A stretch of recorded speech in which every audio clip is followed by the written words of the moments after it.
Yeah, I was actually diagnosed with high functioning autism. So Oh, that's cool. That's yeah, cool. I'm pretty sure that I've either got ADHD or autism. So like it's one of the two. We're pretty sure my girlfriend's got autism.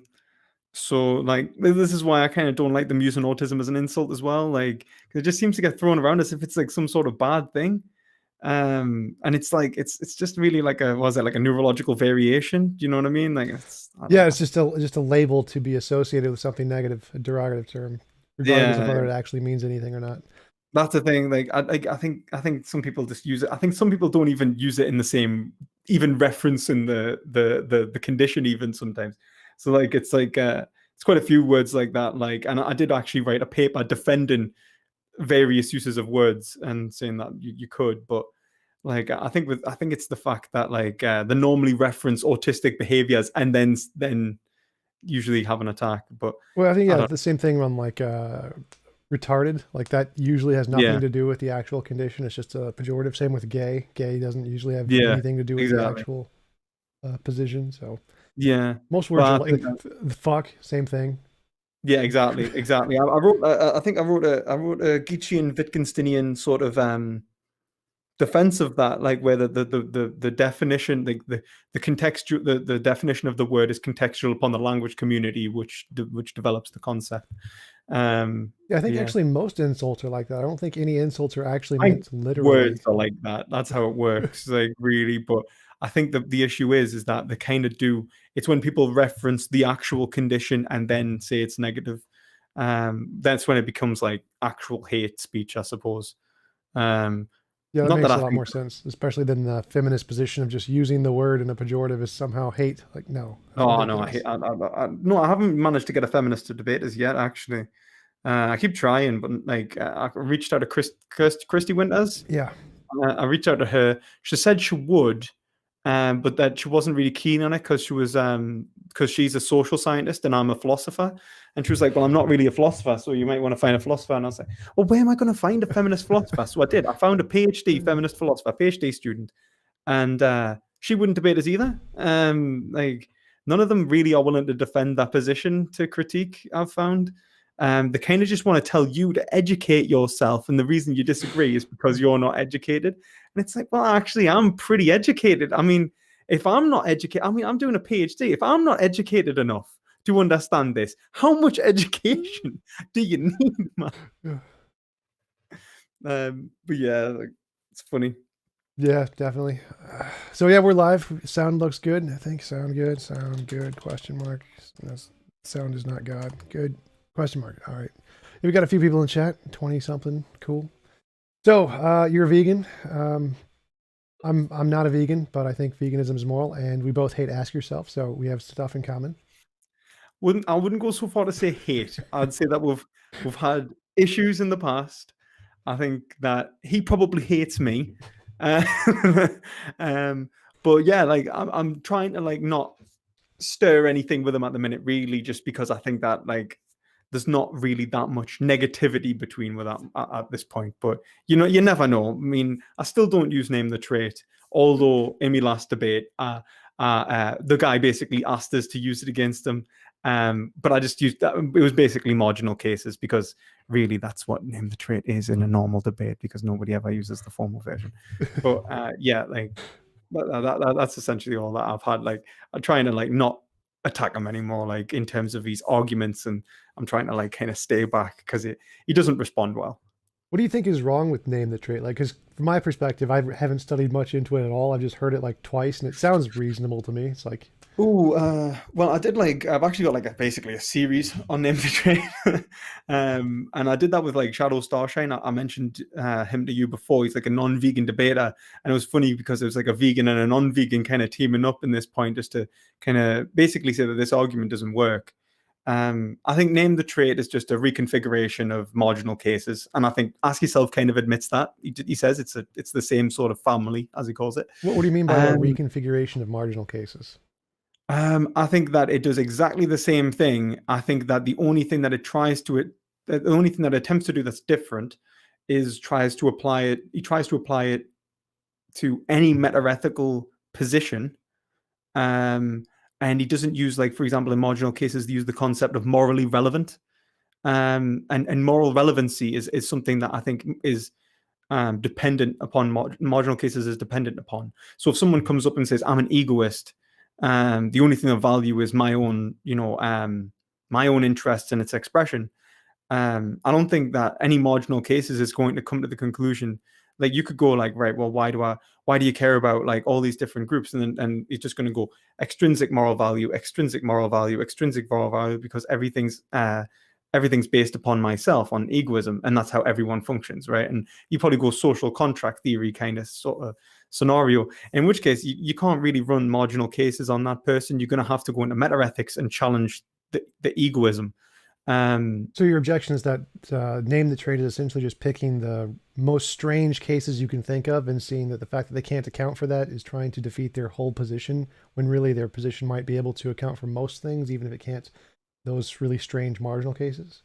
Well, I think that it doesn't even need to go that far. Like, I think, like, for example, like this idea of trait equalization, like, it doesn't actually function if you apply it. Like, look, if you like, I had a debate with like Brain and so on. I had a debate with Brain on us on Vegan Gains' server as well, with Foot Soldier. And trait equalization, it doesn't make any sense in the way it's worded.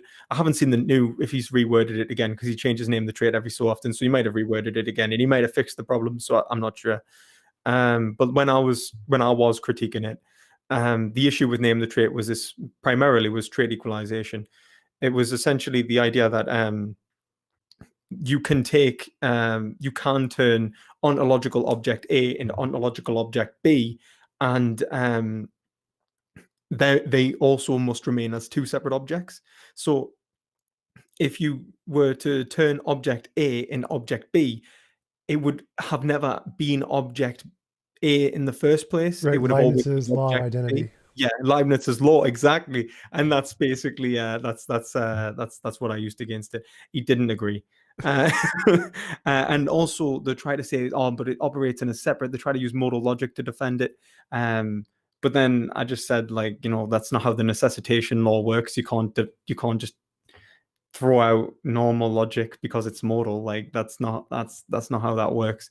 Yeah, so that's And way further down the rabbit hole than I've gone, because I just understand it as like there is a property that makes things moral, and I think it's consciousness. And so if it has consciousness, killing it is immoral, and if it doesn't have consciousness, killing it isn't immoral, which is why it's totally fine to kill plants, but it's immoral to kill animals.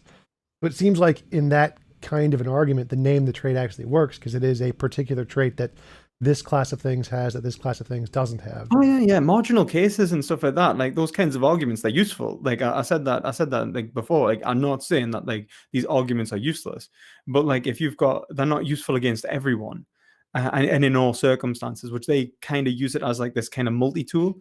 To try and, like, oh, we'll just name the trait, and then we'll get to the point in which you say something which is like, it's this trait, blah blah blah. But it's like, if someone says, right, well, actually, I'm a moral anti-realist, and there's no such thing as ethics, or like, I'm a nihilist or something like that, and you name the trait on them. What's the trait? There's no such thing as ethics. Well, like, it doesn't work. Okay, that makes a lot more sense. I totally understand that as a criticism. That makes perfect sense. Yeah. And as well, like, I think as well, like, I like the idea of consciousness as being the sort of baseline for ethics. I think I agree for the most part.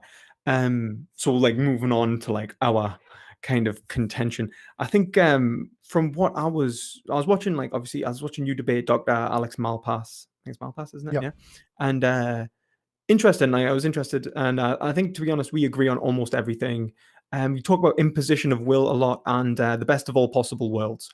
Um, Imposition of will is very much aligning with my continental roots. Like, I'm a Hegelian. The idea of talking about will is vitally important, and but I kind of want to understand what you mean by will, and whether we mean the same thing. And also, you did say that when you're in a normative sense, when you're trying to work out what is the best action to take, that we have to refer to the best of all possible worlds. So I'll let you speak now. If you want to just say, what was it? Was the what do you mean by will necessarily, and why we should refer to the best of all possible worlds?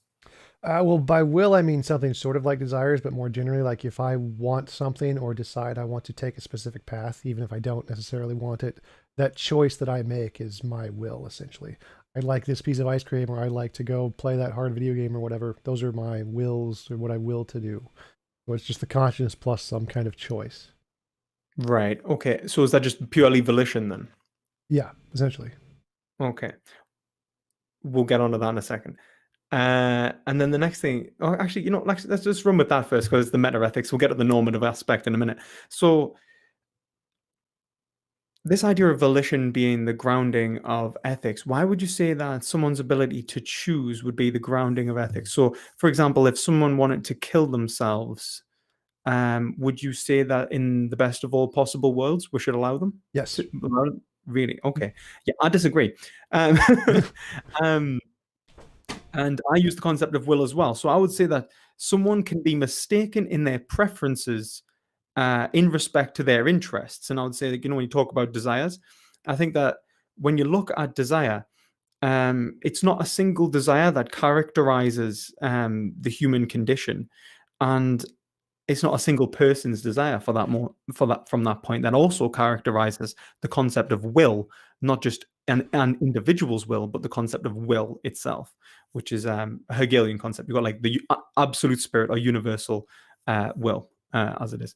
So in terms of individualistically, if you look at the sort of an egoist utopia in which everyone kind of does what they want and don't get in each other's way, kind of almost Ayn Randian kind of what is it?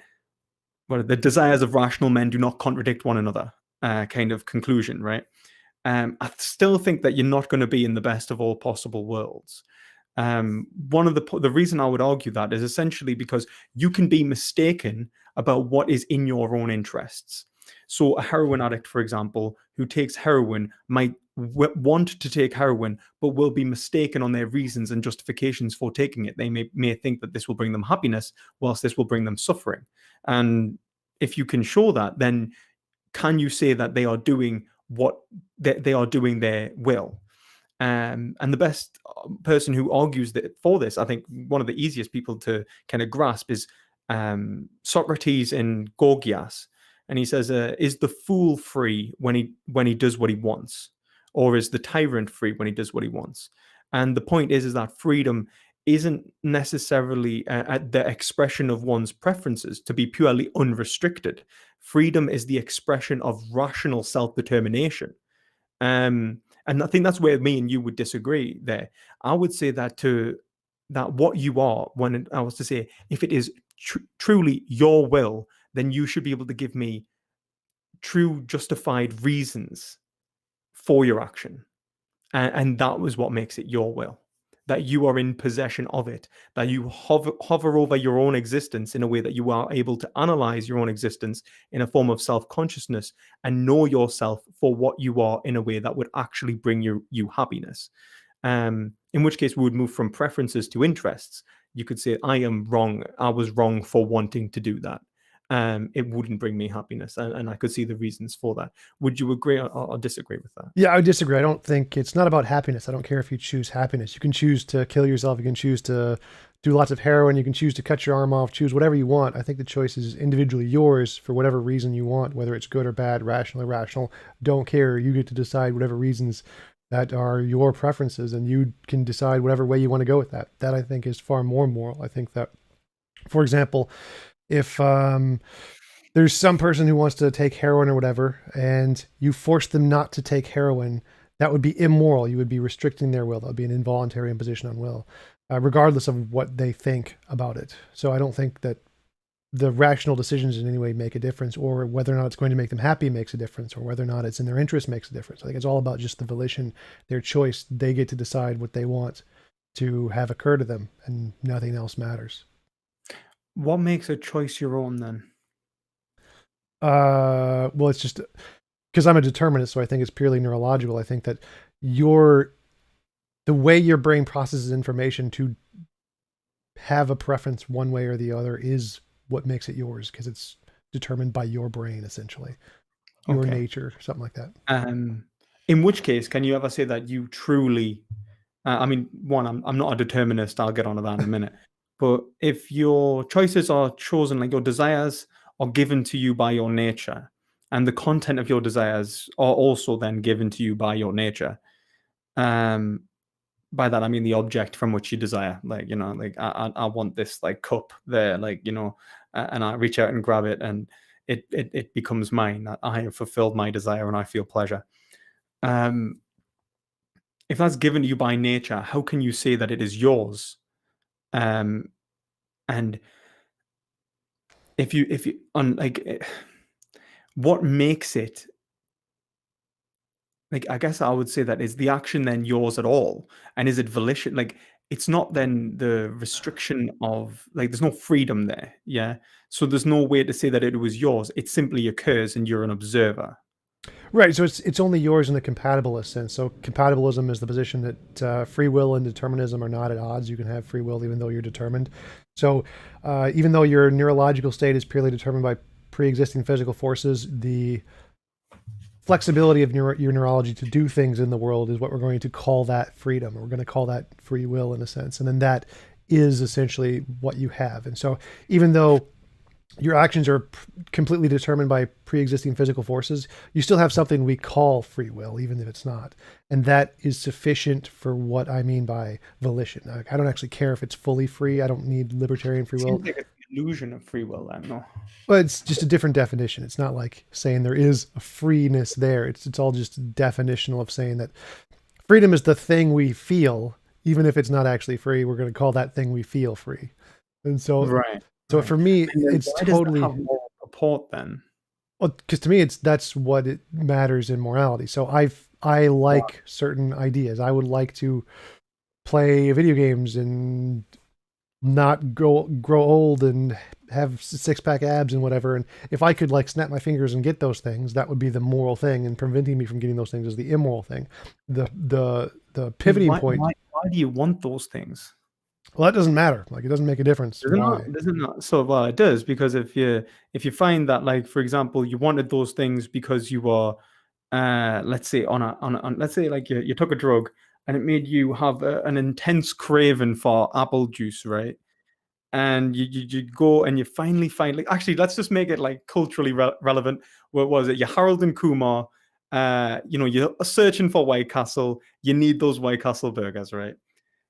So you're high as out. You're on this absolute mission for these White Castle burgers. But just as you get to the door, you sober up. So you manage to get your burgers, but you no longer desire them. Would you say that that would be still moral, or As long as the preconditions were also chosen by you, it's perfectly moral. If someone forced you to want something against your will, then and that's why you want it, then that would of course be immoral. But as long as you chose them, or if it's part of like your natural determination of how you were made through nature or whatever, and it wasn't like pre-programmed by some evil demon, then yeah, it's perfectly fine. So Yeah. as long as it's just your nature and how you grew up and what your desires are, and those are the determining factors and what cause you to desire things, then that's all you need. You can just, as long as you I mean, fulfill those what desires. I mean, what I don't understand is what the difference between nature and the evil demon would necessarily be, for one. Because they're just both pre-programming your action, aren't they? I mean, what's the difference? Well, the evil demon could potentially pre-growing action in any way, which means it's not really your action; it's really its action. But then you wouldn't know intentionality. the difference, just the same as you wouldn't know the difference. Oh yeah, you wouldn't between. know the difference, but that's not the point. Is the point is that as long as it's your will isn't being determined by another acting source, another will of some kind. But it's being determined by another. Oh, you mean like it's only as if it has a will of its own? Right. So if Right. your will is being determined by another will, then it's not your will anymore. It's Well, what's determined the by. difference between the determining? Why does the determining factor of it being another's will versus being a natural process have moral relevancy? Because the moral relevancy of how you gain identity is because you're being developed through some natural process that really doesn't care about you. It has no skin in the game. It's not intentioning you to do anything. And so what gives you an identity is that you get a sense of identity, a sense of desire from that purely natural, unguided process that doesn't care about you. So that Well, I mean, that is you'd gain the same identity from the evil demon. You would no, because just, you that's would just not be aware. Like it's the same. It's the same thing no, because if you because look, that starts with the thing that has the evil demon has an identity already, and so you're getting an identity from an already existing identity. In the natural case, it doesn't have an identity. It doesn't have any desires or wills, and you're gaining those things from the natural process, which didn't have them. So they're a new function that is gained from the natural process, which makes it it's an individual process of you. I mean, yeah, but if you look at it, it would still be the same content of your thoughts. It would still be the same content of your desires. It would be the same stuff going on in your head. Um, it could be all exactly the same as it is. You simply, not only could you not tell the difference, there wouldn't be a difference. Your ability to understand yourself would be equal. The only difference would be is that there was a vested interest in your construction. How does that change your identity? It changes the morality of your identity. So it's immoral if a being programmed you a specific way without your consent. It would not be immoral for nature to just have created you and not had any direct intention. So that's the Right. difference. It's not your identity would still be you. You're still you. Okay, so would you say that all forms of social conditioning were immoral? Sort of no. So like social conditioning, like when someone tries to teach you stuff, as long as you're voluntarily a part of it, then it's totally moral. But if you're being What if forced I to do teach it, my children, I don't have any children in case anyone's wondering, but let's say I had children. Let's say I taught my children not to put forks in plug sockets or knives in plug sockets, right? And they really wanted to put knives in plug sockets. Am I wrong? in the best of all possible worlds, yes, that would be immoral. The only reason you're justified in doing that is because if you don't teach them that, if you don't impose on them that involuntary imposition of their will, they're going to have a much greater involuntary imposition of their will, which is the electricity is going to fry their brains pretty nicely. So Okay. so it's you are imposing on their will involuntarily, so it is immoral, but you're only doing it because But there's a greater one. how could that possibly be doing them something immoral that they don't know about if it's purely acts of volition?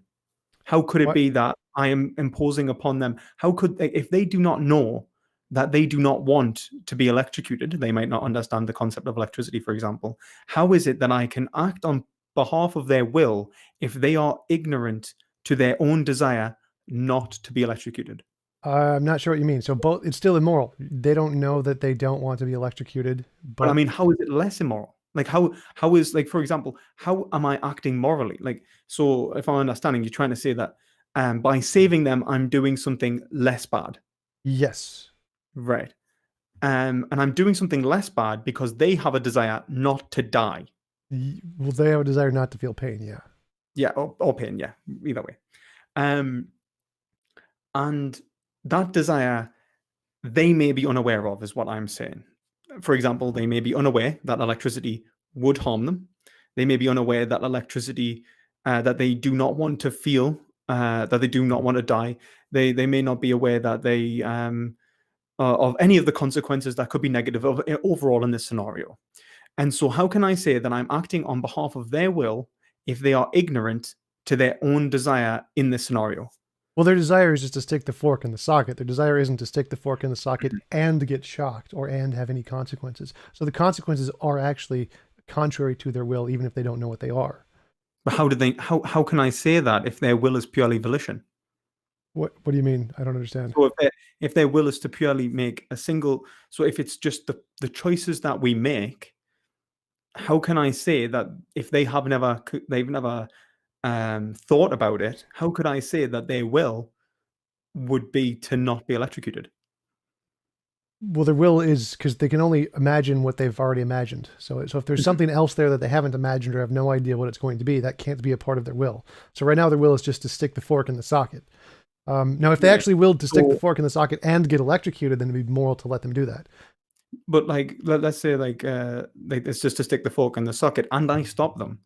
Um, I've done something wrong, as you say. That's in your ethics. But I've done something right if I stop them. At the same time, it's less wrong, right? Yeah, you've done a wrong. You haven't done a right. Why You've done a is it wrong less wrong? because it's still an imposition on will. It's just a lesser imposition on will. how is it an imposition on, like, for example, sorry, why wouldn't letting them do that be the moral thing in your framework, since there It is no is. will there to impose? What? So, for example, if you said that it would be the less, So the moral thing to do is to let them stick the fork in the socket. That is the moral thing to do.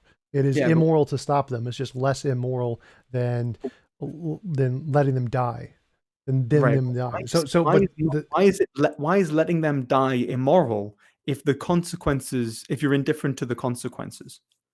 Because if they don't know the consequences, then they don't have a position on them. In which case, their so you will. don't need a will to survive for it to be immoral to kill you. If you have a will to do anything and something stops you from doing that, it's immoral. So you don't need to think you want to live and then die to have it be immoral. So if I want to eat cookies and someone kills me, that's immoral because I can no longer eat cookies. I don't actually need to specifically desire to continue to live. So are you making the Kantian point that the preservation of will is the most important fact, is an implicit is implicit within all of our wills? So like, if I will to do anything, I need to be alive to do anything. Therefore, my self-preservation is a matter of reason. I have to be alive here to will it. Sort of. It's more like if I have a will to do something and you kill me, then you are imposing on my will involuntarily because I Okay, don't. but then if I have a will to do something, and it kills myself, that's fine. Yeah. That's fine. That's That's fine. as long as you And choose then if it. I, As and long then as if I have a will, but then let's say I have a will to do something and then it kills me accidentally, is that also fine? no, that's also immoral. But the immorality there is done by nature. So if, like, for example, if I want to stick a fork in a socket and I don't want to die, I just don't realize I'm going to die, and I get killed by it, that is immoral. That is an involuntary What if imposition on I my don't will. know? So if I don't know I don't want to die, that's irrelevant because my desire itself is propagating towards the future, which implies a rational need for self-preservation. What? No. So you should morally have the right to stick the fork in the socket. And if you die after sticking the fork in the socket, you have been immorally harmed, just like if someone killed you. So it is moral for you to stick the fork in the socket. It's immoral for you to be electrocuted against your will. But the immorality there is done by nature. So nature harmed you without your consent, which should be impossible in the best of all possible worlds. Harmed you without your consent. I mean, the harm doesn't matter, doesn't it? Because it's the imposition of will. You said it was just Well, yeah, essentially getting harm in is the an way. imposition of will. So if it Yeah. electrocutes you and kills you, it is imposed on your will involuntarily, which is harm. But then doesn't everything in nature impose upon you involuntarily? All consequence? No, because I like cheesecake. Cheesecake does not impose on me involuntarily. I am voluntarily imposing cheesecake on myself. But there are So many let's things say you that do. choose to eat Yes. cheesecake, and let's say, but you cannot choose the sensation the cheesecake will bring you. You can only hope that it will bring you the sensation you desire. Yeah. Right. So, So as long as it's not rotten cheesecake, then yeah, yeah. But then it has it. Like the whole point is that like nature itself is like is uncontrollable by the will. Like we can control aspects of nature, but we cannot control nature itself. We can control our actions, yet. but we cannot control reality. Right. So there's Um, many things in reality that we can't. Like I can't fly if I want to, and that's immoral. I can't get a six pack by snapping my fingers, so that's immoral. If we lived in the best of all possible worlds, we could do that. I could just snap my fingers, get a six pack. I could fly around. I could eat cheesecake and make it taste like blueberries if I wanted to. So in like just like the Matrix, we essentially would just be in the Matrix where we could just make anything do whatever we wanted it to do. So that would be the best of all possible worlds where we did have control over those things. The fact that we don't is horribly immoral. The fact that we are forced into this kind of a world where we can't fly if we want to, or where we can get killed and not have any choice in it, or be able to opt out of suffering. Those kinds of facts are horribly immoral about this world.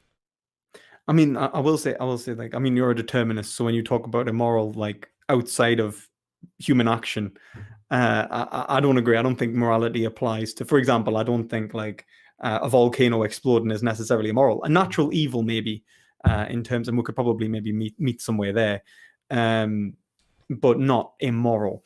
I guess what I'd say is, it seems to me that when you're talking about the Well, just to imposition clarify on of, that just a little bit more. So, because of the discoveries in neurology that there is no free will at all. It's all pretty determined by neurology. If that is the case, if we assume we are purely determined, then the word morality shouldn't refer to this mythical idea of free volition stuff because it doesn't exist. It's completely farcical. I think it's logically impossible. So what we should actually on my lap is a book called Free Will and Continental Philosophy, and by David Rose. Really good book. Basically, my position on morality there, if anyone's interested, and I would absolutely disagree with the idea of neurology even nearly informing anything on free will. I think that the concept of free will is epistemically prior to science. I think that science, as a form of investigation, requires the notion of free will to function. I would say that for example, the foundations of science and language even require an ethical relationship with the other, in which one sees the other as being able to choose, act, and able to make validate, verify, and falsify each other's behaviors. And that is the very basis of deduction. And without that, we wouldn't have the possibility of of science. So when we're trying to apply something like determinism to and causation rather to humanity, what we're actually doing is we're making an epistemic flaw, because we're trying to say that the conclusion is actually prior to the epistemic foundations which allowed us to institutionally come to that conclusion. That would be my argument about it. I'd say that the problem of free will is actually the problem of free will. There is no problem there. It's just it's a mistake in language. But it's fair if people want to disagree. We can talk about it at some point.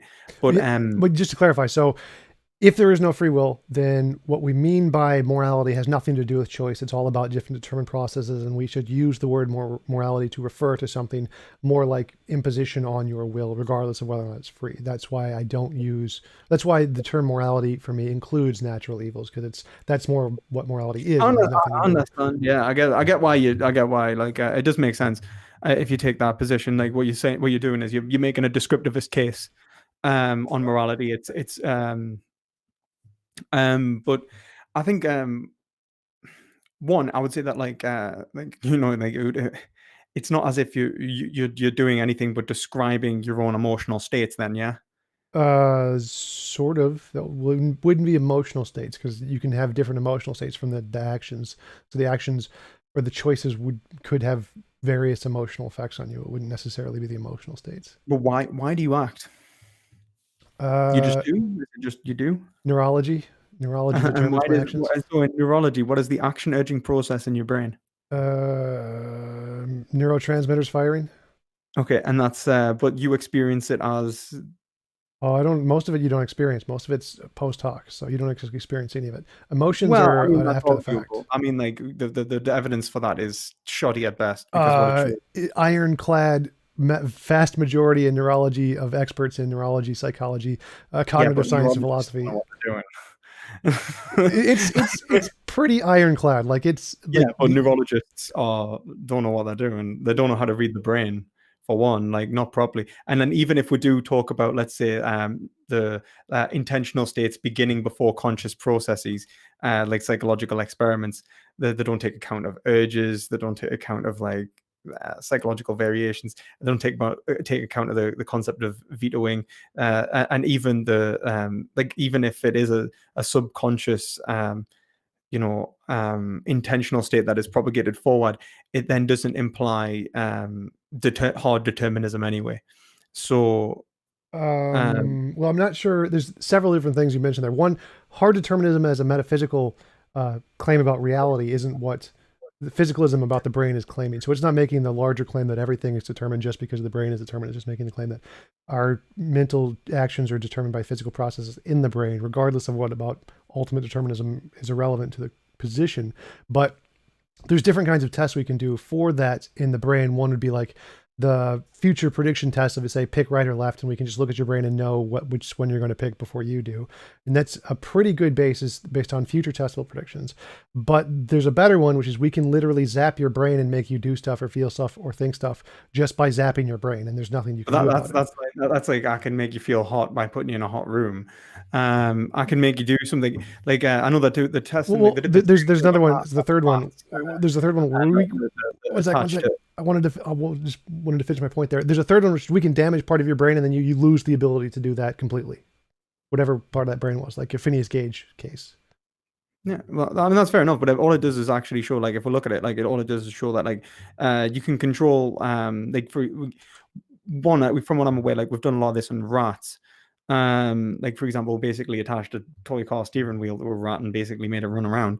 Um, that really doesn't show whether the rat experiences free will, like, has the experience of being in control of themselves, or is experiencing an overriding force upon their body. So, like, whether it's actually able to change their mental state is separate. So, for example, what I would say you are, and I think you would agree, would be the consciousness which resides in your body. You're not just simply the body. So if you were to, let's say, have, let's say, brain damage to the point in which you lost consciousness, like your entire current consciousness was destroyed and replaced with a new person who's still identified as TJump, that wouldn't be you anymore. Yeah. Um, I go with the consensus with neurology on that one. So it's literally your brain is you. I don't know. But Like, if your brain, like, the thing is that, like, I think that this is, I think we're going to have a problem with identity one, because I don't think your brain is you. Because if your brain, like, how long do you think you survive for then? Like about 24 seconds?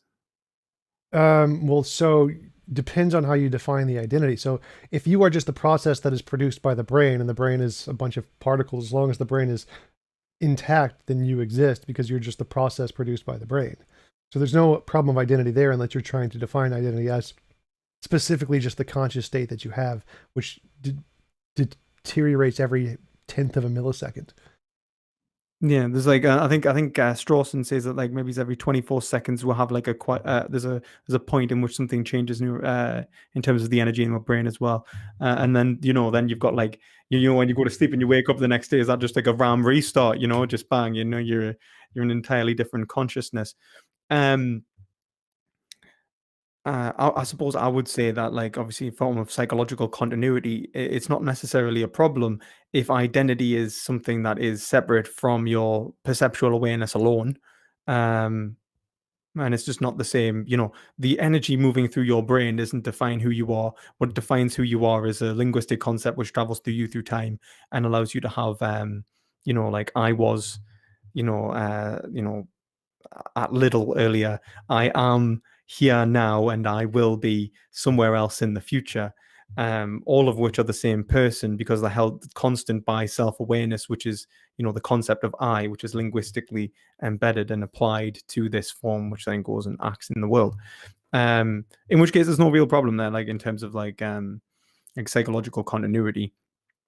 Of course, what leads us to ask is, like, are you then purely acting upon um the it's not about then the expression of it's not is it about the expression of current desire, or is it or can you, for example, have a desire for something, um like, would you associate with desires in the past as well? Would you say that, like, those are also your desires, or is it just anything immediate?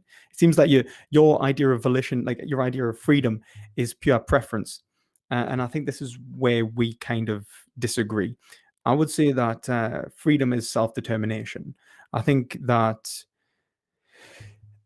to be unrestricted is not freedom. To be purely able to get whatever you want at any time you want, whenever you want it, is not freedom.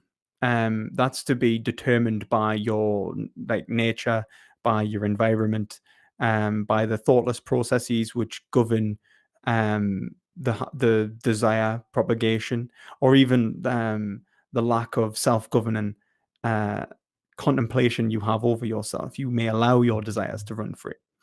I would say that volition, like, Sartre, we are condemned to be free in that respect. Yeah, fair enough. I understand what you're saying. Like, you cannot get past your own volitional state in the fact that it is you, quote unquote, linguistically acting. Of course, I think that we have a very different understanding of that. I would say that it is actually you who are acting, and you would say that it's a bodily process, which we just describe as you. Um, I don't think ethics is actually a well-fitting concept for this. I think you'd be better off describing it in physics. or or in another science than philosophy. I don't think a philosophical concept actually works in this. If humans were to were to be physical objects of investigation, I think the application of philosophy in this respect of ethics is unfitting. And I think what would make a better an explanation for this, and I would argue that it's actually the other way around, that causation is unfitting. But long story short, why unrestricted freedom is not freedom. I would say that you can intend to do something and not intend for the results, or not know that or intend for, or that there is an implicit intention in your actions that you are unaware of. So, in other words, Ayn Rand says a whim is a desire in which the desirer does not care to know the cause. I would say that within our very nature, there is an implicit goal in mind, a telos. I would say that, like, and it unites all desire. I would say that all desire holds within it a goal to achieve a good life, happiness, pleasure, avoid pain. All of these are built in to our nature, that we, by nature, have been given a set criteria of what we want and what we do not want, and what is good for us and what is not good for us. What I would say that we can do then is we can analyze whether our desires actually create the world in which we wanted to live in the first place, and whether we could be aware that what we wanted was wrong against what we actually wanted to bring around. You talk about the best of all possible worlds. Can we not be mistaken about what that looks like? So if I was to say to you, what is the best of all possible worlds, what would you say? A world without involuntary imposition of will, where everyone gets to define their own nature of reality. Okay, that's very abstract, yeah? Well, What does it yes, it's the actually look best of all like? possible worlds. Like what? So, Or do you so mean it's like? like so it's like, and it's abstract though, isn't it? Like, so everyone gets to do everything that they want to do at all times, right? Well, no. So Yeah. you can't do everything you want to do. Like you can't impose on someone else's will without their consent, no matter how much you want to. It's only everyone gets their own universe. You can do whatever you want with your universe. Describe the world, the rules, however you want, laws of physics or whatever, and then you can't. But you can never force anyone else to do anything they don't consent to, Why? because that's immoral. Why is it immoral? Because it's involuntary imposition of will. That Why is would that be because it would move us away from the best of all possible worlds. circular? All reasoning, Agrippa's trilemma, all reasoning rests on circular reasoning, every rests or dogmatism. If I'm saying it's true by definition, that would be circular, but the circular, just by giving a definition, is a tautology. It's not circular. So it'd only be circular reason if I'm saying it's What the thing is an unjustified tautology. Like tautology is circular but true. no. So It's for the difference example, between it's the difference between the synthetic and the analytic distinction. If I'm saying it's analytically true, then it's circular. If it's only true by definition because I'm using the definitions, then yes. Why is it you would need to show that it could not be that it would be irrational for it. No. I can just say it must be the case. You have to show no, I don't. No, I be the don't. case. No, I can say it's Yes, synthetically true. I can say it's No, you have to describing. say No, I don't. No, I don't. You're misunderstanding how the truth works. You cannot, like, for example, I cannot go, the sky is green, and that'll be synthetic, right? But let's say I was to say, like, all, I don't know, so you'll say the best of all possible worlds is the greatest expression of the will, and right. So if I was just to create a definition, like, the greatest happiness is whatever I want it to be, or like the greatest happiness is when I am happy. Well, what makes it the greatest? Well, what makes it, like, what makes the greatest happiness the greatest happiness? Because I am happy. And then I was to say, like, well, you say, well, what makes you happy the greatest happiness? And you just go, because it's the greatest happiness. That's asserted. It's asserted without. No, you're confusing analytic and synthetic truths here. So if you ask me what do I mean, I know analytic truth is true by definition. It is Right. true because it must be the case. Right. So, Like a triangle must have again, three sides. let me finish the statement this time. So Sorry. again, I'm saying it's true because it refers to something in the world like a Platonic object. If a Platonic object of our Platonic morality is true, then this definition, if it corresponds to that thing, is true. I can give you what I mean by these terms, but it's true because it refers to the object in the world, which makes it a synthetic truth. And the definitions don't matter. All the definitions are just describing this thing. So it's not true because I'm using the definitions. It's true because it refers to a thing in the world. Okay, so you're arguing that there is an ontologically objective fact that is that Yes. the best of all possible worlds, right? And how do I identify that fact? No idea. We're still working on it. Like the best we got How right now would is you identify that fact? yeah. So the best we got right now is moral intuition, moral progress. Looking at those things, we can draw a line, dotted graph, see if where does it lead, and see if intuit that this thing might be there. So that's an assertion. No, I don't think so. Like it's just. But I mean, it's an intuition without grounding. So it's a unless you're trying to say that there, like, for example, it sounds like you're trying to kind of do a GE Moore, good is good. No, absolutely not. So again, this is exactly like science. Like we see stuff fall, we see it fall at a consistent rate. Let's infer, well, based on this, what is it causing stuff to fall? It's, well, I have no idea, but here's the rate at which it falls. F equals ma. What is ontologically, what is the stuff that causes it to fall? Like Newton, I have no idea. I'm just looking at the evidence, trying to create a principle that describes what we're seeing. Now, so I don't actually say anything about the ontology of what morality is, but I can tell you if it is a thing that in the world, like a Platonic object or whatever, then the truth maker isn't the words. The words I'm describing at the F equals ma. That's all circular because there's an equal sign there. Just this word means this word. So if I say immoral is involuntary imposition of will, it's the exact same thing as saying F equals ma. And so if you ask, what do I mean by ma? Well, I mean F. And so obviously that's going to be circular, but that's not what makes it true. The truth maker is the fact that actually it would be. I mean, physics is as ostensive, so you'd point towards you'd be like, I mean that. Yes. Momentum. Yeah. Yes. Yeah. Exactly. So I'm doing the same thing with morality. So when I say something is moral, I'm that thing is the moral thing, and what I'm referring to is like moral intuition and moral progress. So the two evidence. What would you point to? So if I was to say momentum, I would point to an object moving. What would you point to with morality? Moral intuition and moral progress. Those are the two evidences. So moral intuition, that can be a sense. That's just a sense, yeah? Yes. So it's like my seeing, like, for example, if I see an object move, but there was no object there, has the object actually existed? Like if I hallucinated? No, that's a delusion. Okay. And why couldn't we have a en masse delusion about morality? We could. That's definitely a possibility. Okay. So again, like there's a 50-50 chance that it could be really just as a construction of culture, language. There's lots of different possibilities of what it could be. There's many different interpretations in philosophy about the solution to objective morality. Mine is just a hypothesis like any other. Just like in quantum mechanics, you have like 10 different interpretations of physics. It's not like we have a 50-50 on any of them, but they're all just guesses. So none of them are right. Difference is that those fields have like ontological foundation in terms of where you can point towards at least a physical reality which has metaphysical grounding. No, they don't. Physics doesn't make any kinds of assertions about that at all.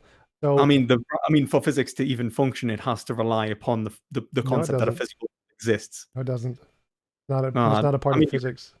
Okay, so you don't think that so you think that physics could function exactly the same if there was no such thing as a physical world? Yeah, that's the brain in the vat argument. Yeah, but brain in the vat would imply that there is a physical reality. The brain in the vat argument is a reality implying laws of physics in like a kind of computer simulation. It would be like there are laws, but they're describing something different from what we are aware of. That's like all right. That's not the point. The point of the wait. So the point of the brain in the vat argument is a class of arguments that show everything we know about reality could be wrong, like Descartes' demon. So in Descartes' demon, we have a perspective of reality. Was wrong anyway. Descartes was not wrong about that. Descartes was wrong about idealism. But the point is that everything we know could be wrong, and it only works in the sense that we perceive it to work. So it's possible physics isn't describing anything. It's just an imaginary construct in our heads, and that there is no physical world. Idealism is true. That's one of the things idealists argue, is that physics works perfectly fine, even though there is no physical world. It's just idealism and stuff. There's no contradiction there. What I mean is that like what physics is describing is implied within the metaphysical. Like there is an epistemological foundation for what physics is necessarily able to function as in that we are experiencing a physical world. That whether it is physical or not, like in terms of like ultimately like the physical reality is indifferent to how physics functions. Fair enough, but in terms of like how the necessary conditions from which physics is reliant, physics would not function the way it does as a deductive field if it was shown that physical objects did not exist in the way in which we are experiencing them. The field would actually have to modify and change, which does happen, and institutions do modify and they do grow, and you see like modifications from like alchemy to science, for example, and like the improvements of like various fields. But like in terms of the foundations, like the metaphysical foundations for physics, they're implicit within the and even the epistemological foundations for physics in terms of how our reasoning functions. No, when you're talking with Descartes there. So that was the same thing you said earlier about that free will was the underpinnings of science and those things. That's absolutely false. Like science makes no metaphysical ontological claims about reality at all. It just assumes them. How would we choose, like for example, how would we act within a field, right? Like wait a minute. See, I've actually got to see if I can get you a quote. I'll get you a nice quote.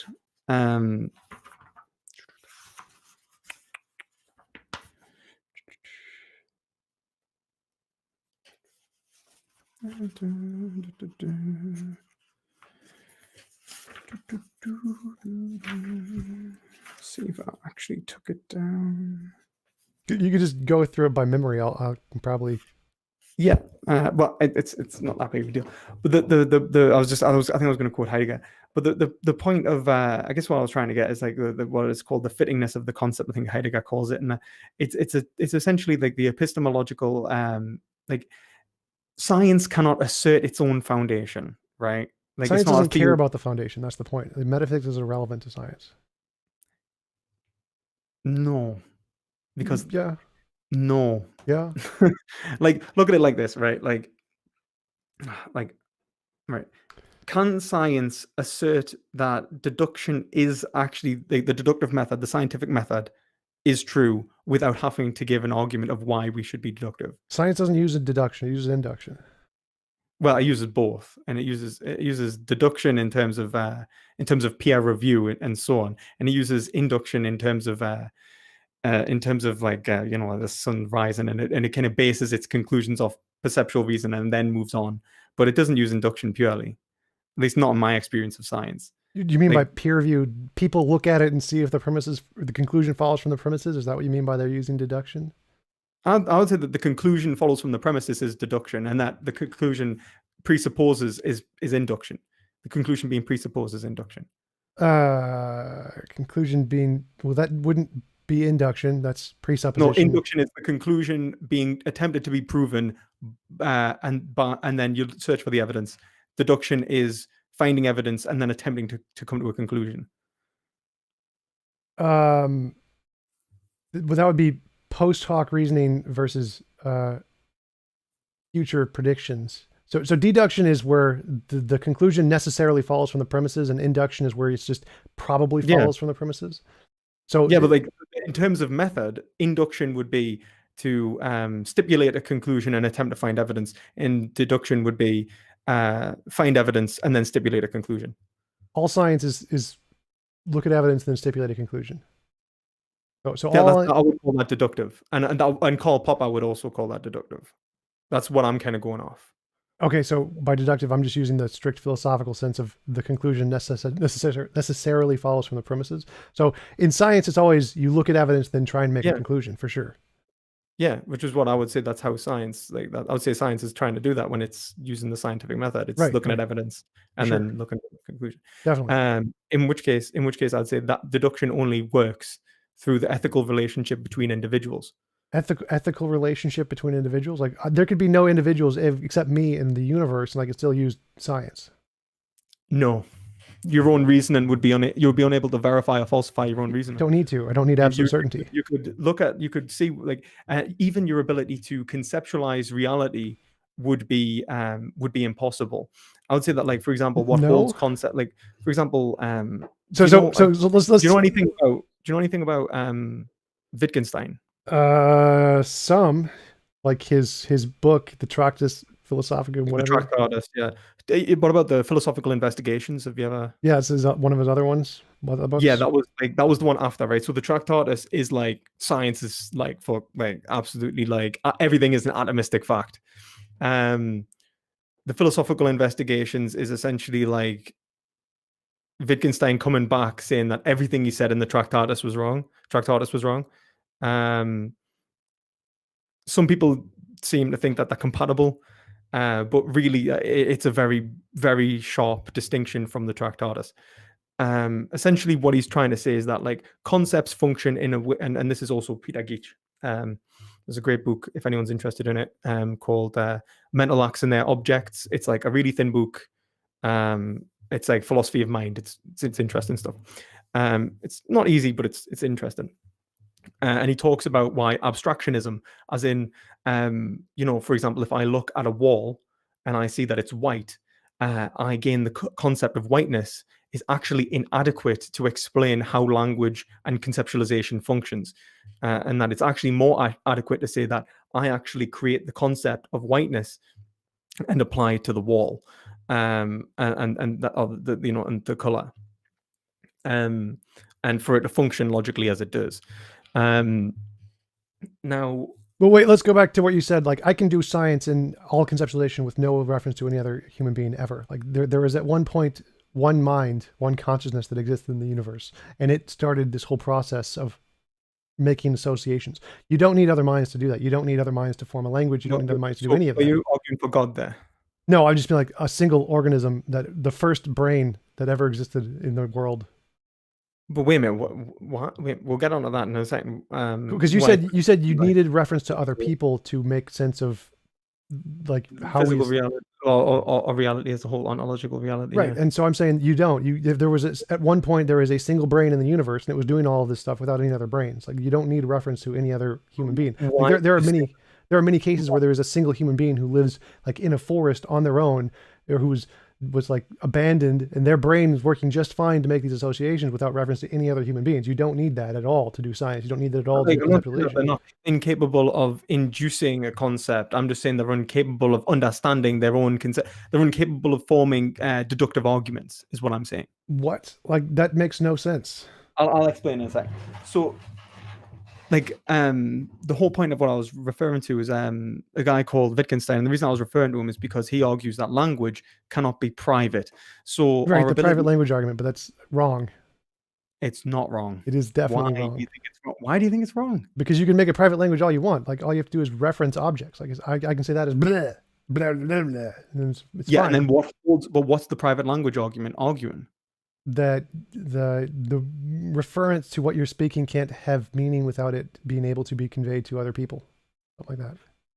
It's not, but kind of, but like, I think that like it's overly simplified. So but like, essentially what it's actually saying is that grammar, that the linguistic framework of something like English, Russian, whatever it may be, is actually holding our conceptualizations in between multiple minds so that we can have a referential point in which we go, if I go blur and I point at that object, and then I go blur and point at that object, or I go, that's a cat and that's a cat, and they're two separate objects that have no ontological similarities, for example, but I've forgotten, for example, that I said it about the other object, I would be incapable of knowing which was not a cat. I would be something could be both A and not A at the same time. They both be P and not P at the same time. We cannot hold.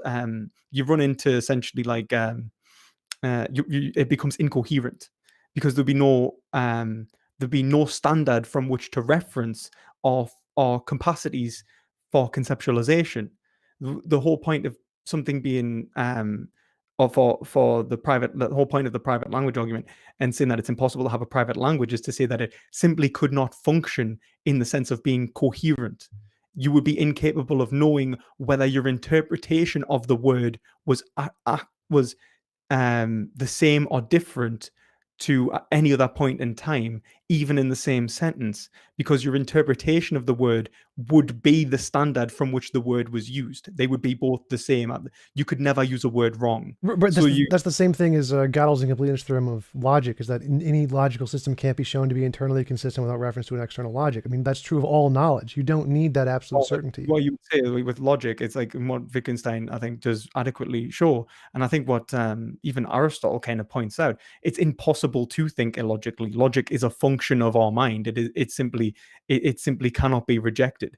You would have to reject logic. You would have to reject the very thing from which gives you the concept of being able to reject it. You are Well, using it implicitly. that wasn't the point I was making. So the point I was making is that that same problem applies to logic, yet we can still use logic. You don't need to have absolute certainty. You don't need to have that kind of basis of knowing. But it's not about absolute certainty in that respect. I understand that, but it's about the logic is necessary, and it's the only concept that is necessary. It's impossible. I wasn't arguing against logic here. My argument is for language. Even though the same problem can apply to logic, we don't reject logic. We can use the same reasoning to say, even though this problem applies to language, if I'm alone on an island and I use a word to refer to a tree or whatever, even though I can't be certain that the next 5 seconds I'm using the word to refer to something else, doesn't matter. I can still have some reasonable level of confidence just because of how my brain works.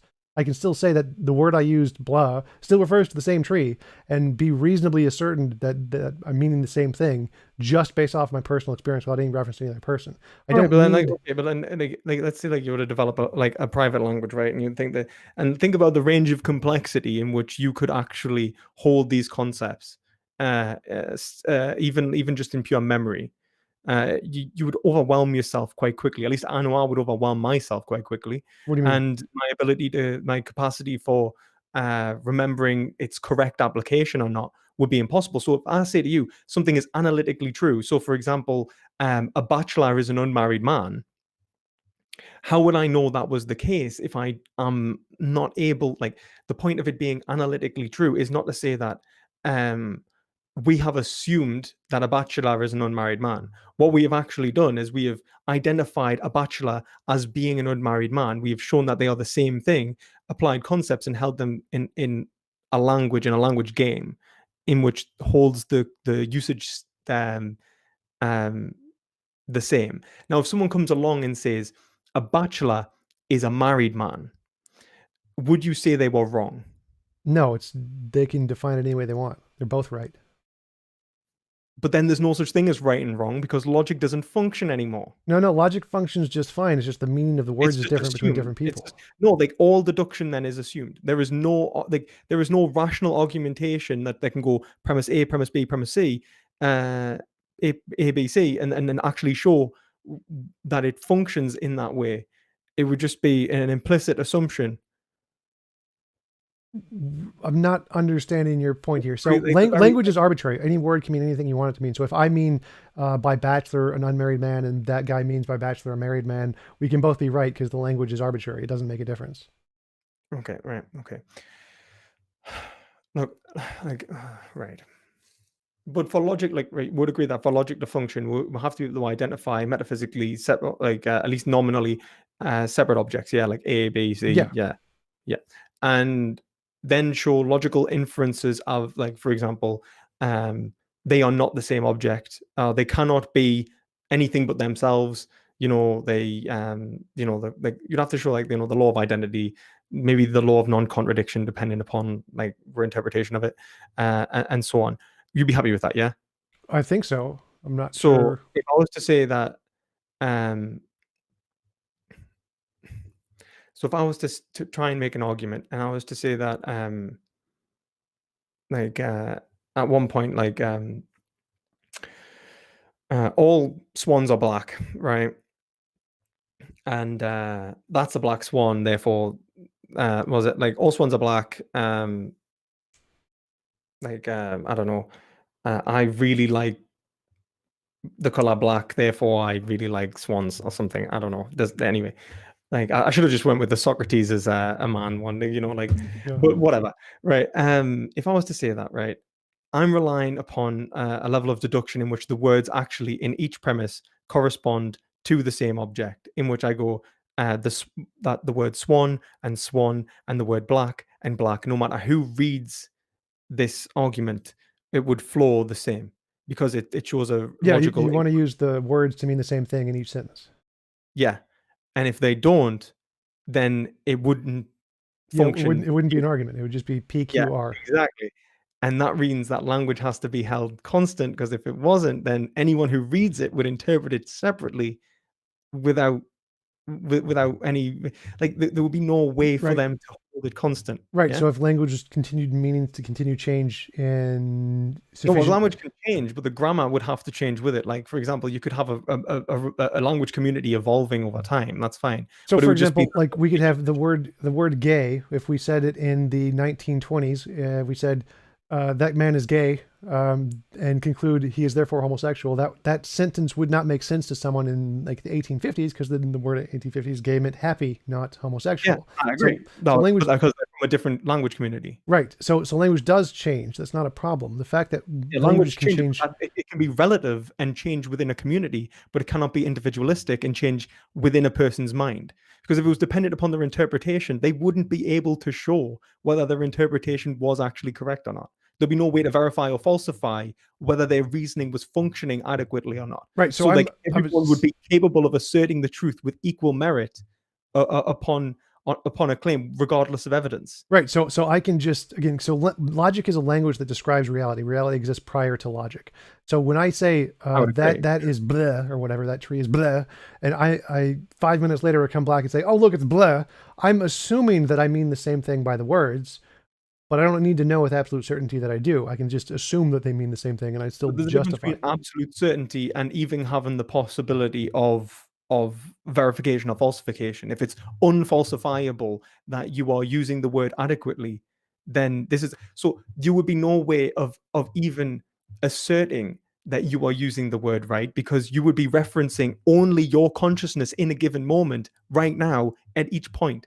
You'd be like, you wouldn't even like, so for example, if I walk past the tree and I go like tree, and then I come back and I go tree, and the tree is a private word that I've made up and not something held constant within English or Russian or whatever the hell language we want to put it in. Then in each scenario, all I'm doing is pointing at an object and naming it tree, because the standard doesn't exist. It's simply my consciousness, which is I'm relying upon myself to hold it still. It becomes subjective. Truth then it's still would subjective. become subjective. It's still subjective, even in a larger culture with lots of people. It's just contingent on the group instead of the individual. But you not see how truth would be subjective in this scenario in terms of if we're no, I'm saying the same thing applies to the society. The number of consciousnesses make no difference to the argument. It's always going to be like, we don't know with absolute certainty that is going to be the case. It's always that. That's what we rely upon is probability, right? Yes. So there's not a problem there. There isn't a problem there. I can be alone and call that tree and then be confident that it's still tree when I come back. That's perfectly reasonable. I have no issues there. There's no logical problem there, even if I don't have absolute certainty in that case, or what I call absolute certainty. You don't need that. What you're talking about isn't a problem. Like, yes, you're right. I can't be certain, but I can be reasonably confident that when I come back and say tree, even though that's just a word I made up in my head, it still refers to the same thing. I can still have confidence in that, even though I can't to know whether you're using the same bloody I don't word. need to. I don't need to. I can have confidence. I don't need to know. Yeah, but your confidence is irrelevant to the truth. If we were to say the truth is a thing, what you've done is you've destroyed truth. You've made it subjective. No, I haven't. It's Yes, called fallibilism in philosophy. You don't it's need. It is. I'm a fallibilist. This isn't fallibilism. Yes, it is. That's the argument you're making. Is you can't have certainty that what you mean by those is there. That's essentially the argument. Actually, this would require, for this to function the way it does, you'd have to have something more similar to infallibilism, in which I could assert that my definition would remain constant because of my brain holding a constant, that there is a necessary factor which holds a constant for it to actually function. It would be like this way actually destroys the possibility of truth. It's not about like, no, it doesn't. It does. It does. Not. It's because truth, I heard the correspondence theory of truth. Truth is that if a sentence corresponds to reality, it's true. And so if what you mean by the sentence is that tree and that tree exists and it corresponds to reality, the sentence is true. Yeah, but like the words you use, for example, are universals, right? So if you're using a universal, for example, like tree, everything that's not ostensive is a universal pretty much, right? Yeah. So like tree, desk, like chair, whatever applies to, since you're using Platonic forms as well, I suppose you agree, like universal concepts or forms within reality, right? In which I reference I'm more of a nominalist. I don't think there's any universals, but. Well, so you don't think there's any universals at all? In reference to language and objects in those kinds of sense, not as much, without like several exceptions like laws of logic, that kind of thing. But that's a different conversation. Okay, so if I was to say a desk, you wouldn't say that was a universal? Not necessarily. I'd say try to define to me a desk. Give me a single definition of desk that can apply to all desks and doesn't exclude any non-desks or excludes all non-desks. Like the chair argument, you know. Yeah, I know the argument. I guess the issue is that like, and then someone obviously you try and reference a chair that has like, um, Postmodernist chairs. yeah, exactly. This is this is the whole. But postmodernists don't believe in truth. This is, So yeah, I believe in truth. I believe truth is that. I don't understand where to place you because you're making quite bold meta narratives. You don't have to place me anywhere. You forget about me. Just narratives. You're like, nah. Foundation. yeah, you don't need to place me. You just need to place the argument. So the argument is that we can have language perfectly coherently fine on our own in a secluded island with no other reference of no humans. There's no problem with that. In fact, it's literally happened in history multiple times. Well, like individuals have constructed their own private language and it functioned as the same deductively with a language. I mean, like one, I don't think that's actually one. Like, I don't know whether it's possible to even to know whether that's true or not without actually finding someone on an island. Like, I think there was I think Chomsky talked about this, didn't he? He talked about like the forbidden experiment kind of thing, like a girl being wild and how it would affect our linguistic development. But like, Yeah, we have cases of those. There's actually one in Russia where there was actually that happened. I would go so far to argue that your ability, if you were to put a child in the wild, I don't think they would develop self-consciousness, self-awareness in the way that we function right now. Develop self-awareness, like because for me, self-awareness is just conscious experience. So that's what I mean by self-awareness. What do you mean? I mean, self-awareness is being aware of oneself through time, psychological continuity, the ability to refer to oneself as an I, an object of one's own experience. Right. So we would definitely have less cognitive abilities because we have lots of tools that we get from other uses of language that we wouldn't otherwise have that definitely make more associations in the brain. But those came from somewhere. They had to have developed in human history from an individual with a brain. They couldn't like just have there's in your system where it requires multiple brains to have essentially adopted these things at the same time and refer to themselves in order to come up with the concepts, then it's impossible for them to have ever come about if there was a first brain. To say that the first words were birthed out of induction is fine. Like they were just induced poof out of nowhere. That's fine. Like I get it. Like the first ever words, like someone just went Bleh! Like slap. Like Wittgenstein actually gives this at the start of his the philosophical investigations actually, and he's just like someone just says slab and just points at a rock. You know, what does that mean? And he starts talking about how the different interpretations of the other tribes people and trying to work out whether they mean the same thing and all these different things, like talk about numbers and the development of numerical systems and the basic alphabet and shit like that. Like, I get it, right? Like it would be out of nowhere, someone just goes like that, like they make a noise, a click, or whatever it may be, and then they point towards ostensibly towards an object, and then you have a referential point for the other individual to pick up, and then they would then run with it. The point is that obviously each of our brains think logically, at least rationally, in the sense that we all are incapable of thinking of something of being A and not A simultaneously.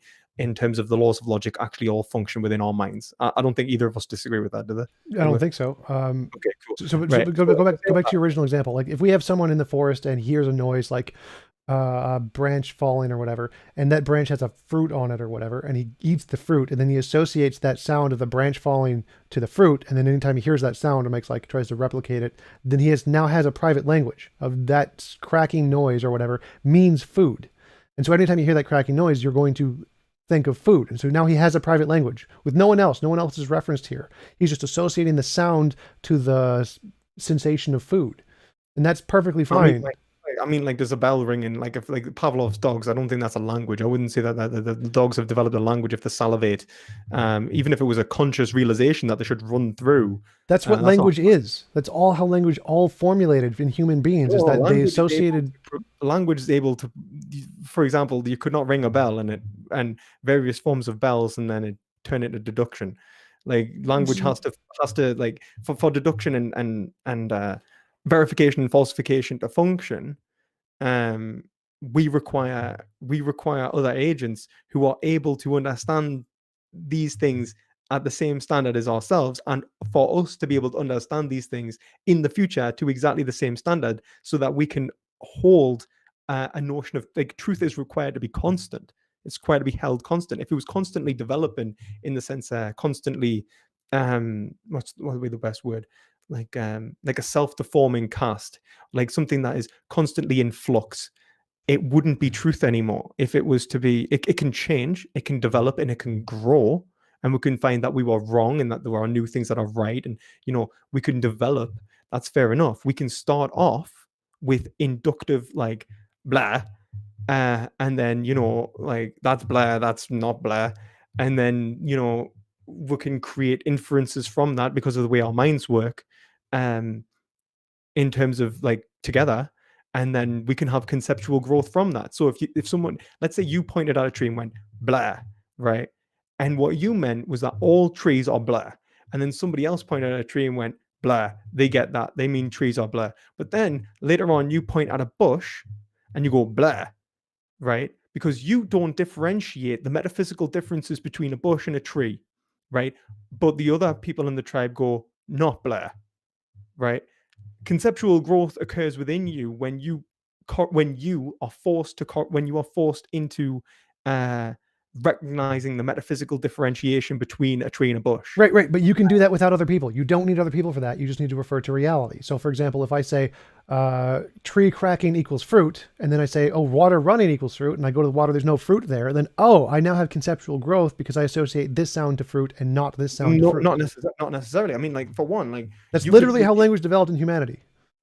Well, I mean, that's a pure assertion, because we do not know necessarily how language developed in humanity. Yeah, we do. We can see it happening in different kinds of species of animals. Lots of tests that we develop language in animals. I don't think that we can say that, like, for example, like, even if we were to say that, like, in terms of, we might be running on different definitions of language as well, which is probably causing an issue. But, like, if I was to say that, like, for example, someone runs over to here's a tree cracking and associate, where was it, like, sound image association, I wouldn't call that language. But then, even if, like, they had sound image association on a really complex scale, and there was nothing holding it constant so that it could communicate even with itself the meaning, if it could not hold meaning constant, then for example, this is a rock, and understand rock holds a certain thing, and which relates to one's own experiences and blah blah blah.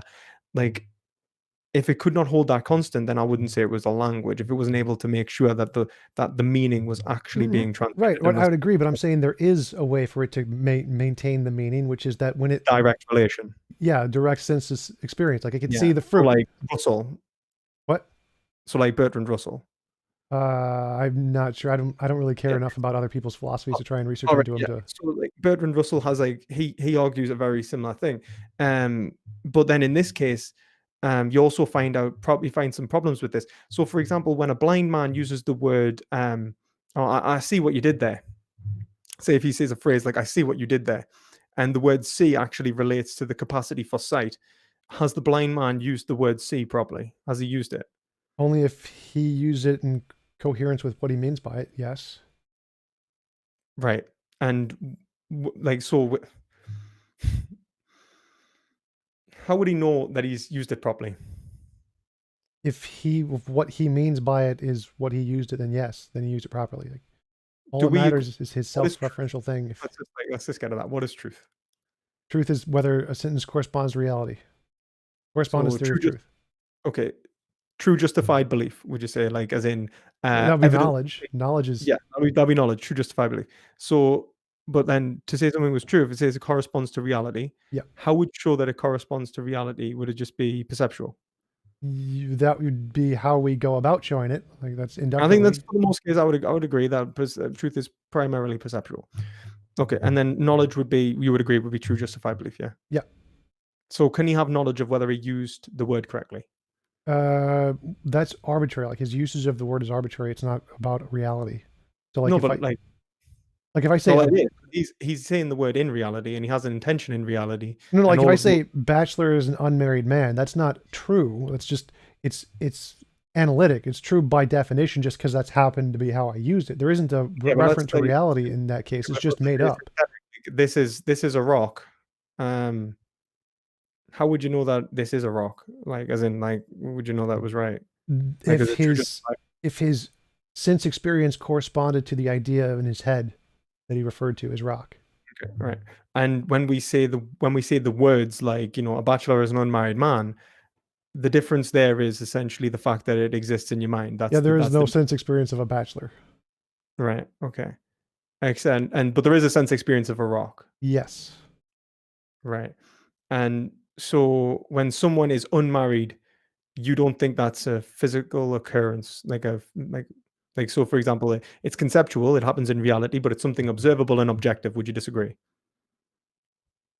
No, because bachelor and married aren't properties of things in reality. They're abstract properties we apply to things.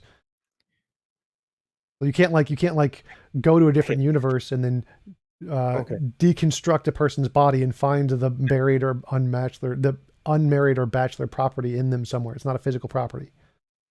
It's an abstract label we apply to things, like tall. But like tall, for example, references height, right? Yeah, but you could. There's no truth to tall. Tall isn't like that person is tall is true. Like it's referentially true, isn't it? No, it's completely subjective on the individual. Like tall could be Well, I lots mean, of different things. you could say that it's subjective in the sense, like, for example, if I was to say, that is a tall tree because most trees that of that whatever do not grow that big, and what you mean by tall is essentially something which is above average height. That would be like a physical reality, wouldn't it? Like, Yeah, but again, the concept of tall would be subjective unless you gave like an actual physical property definition of saying tall is exactly 6 feet, and if it's 7 feet, therefore it meets the criteria of tall, then yes, then it would have an objective criterion. But just saying, we disagree on like almost the entire. Like, I wasn't expecting this because we actually agree for them almost entirely on morality. Except, well, I thought we did, because when you talk about the impositions of will, like I would agree, like, but I would say will is self-determination, and then self-determination is only possible oh, I had a question within. about that too. I wanted to ask, like you said that there was this other implicit goal in our desires or whatever. Like, would it be immoral in your worldview to override the implicit goal? Say, I have this implicit goal, I want to get rid of it, and then just turn it off or something. Would that be immoral? I don't think there is a way to override Hypothetical, what if it was would be. hypothetically possible.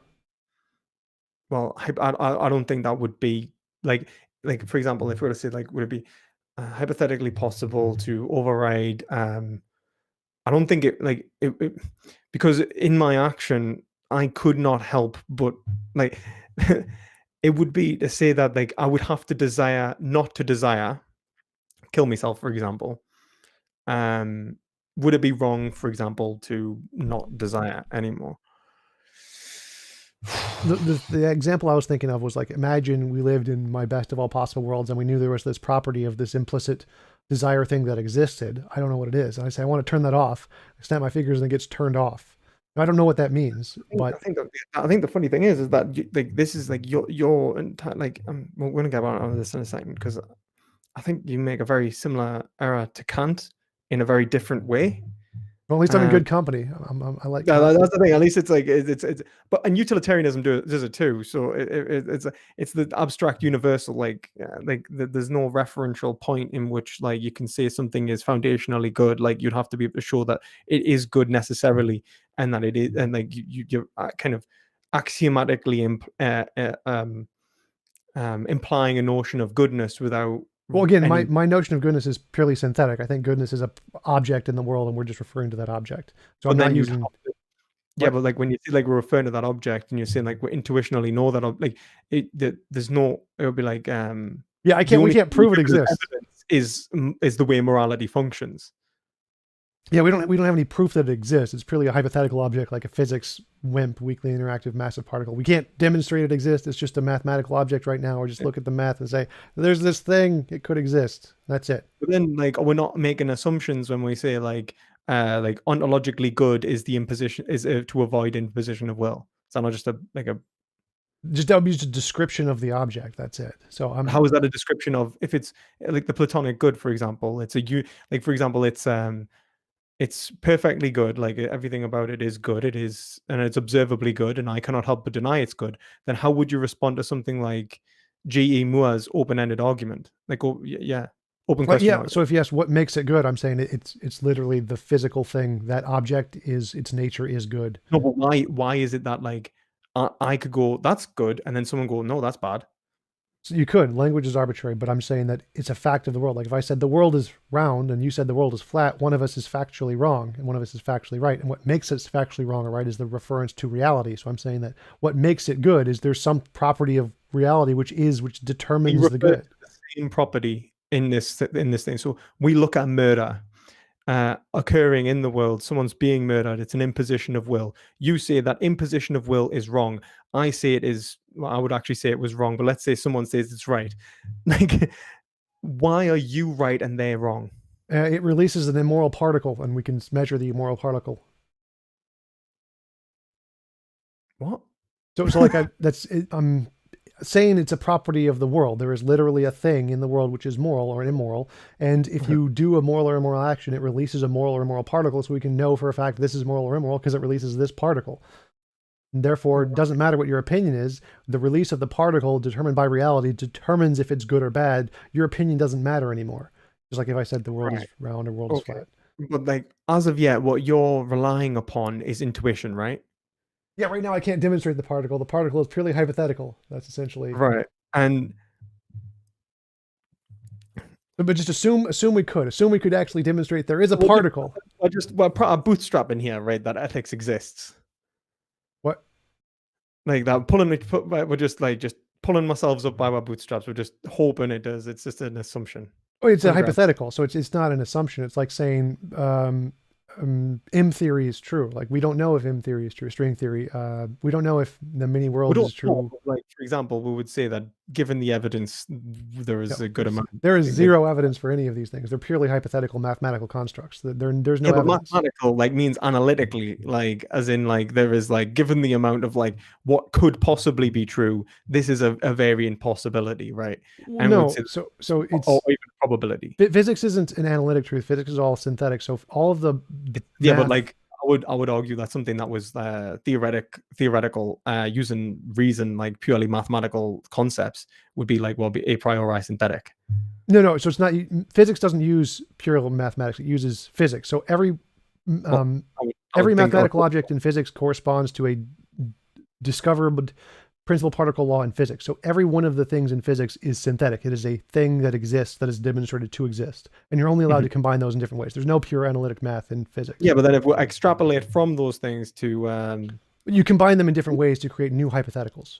Yeah, let's just say like that. Let's just run with that. So we'll combine them in different ways to create new hypotheticals. There would only be like a certain number of possibilities, and some would be more possible than others because they would explain more things, right? Do you agree? That's the difference. There's infinitely many different ways to combine them, as far as I know, because you could add like just add the things, the equations, like add 1, 1, 1, 1, 1, 1, 1. Dismiss the original. Like no, so I mean, like you take a theory, for example, the multiverse theory is combining two different equations in physics, which is the early universe inflation, Goose early universe inflation, and vacuum states in empty space. It takes those equations and it puts them together to create the multiverse theory. That's what the multiverse theory is. But you can take those and then just take another equation and add to it, and take another equation and add to it, another equation and add to it, another particle add to it. And you can just take all of the different verified laws, principles, and particles, combine them in many different ways to create and just keep adding random ones, or just keep adding the same one multiple times in different ways to get just infinitely many possible mathematical theories of the universe. They like all of the theories in quantum mechanics explain everything. Like M theory literally explains everything. There is no prediction that could be made that could not be confirmed by M theory. It makes every prediction possible. It says literally anything that could happen can happen. It's like a square circle existing, and it would be fine. So there's infinitely many. Square circle, like, no. Yeah, no, it doesn't. Yeah, no, it doesn't. It does. Because a square circle is not something that's possible. That's what I would say.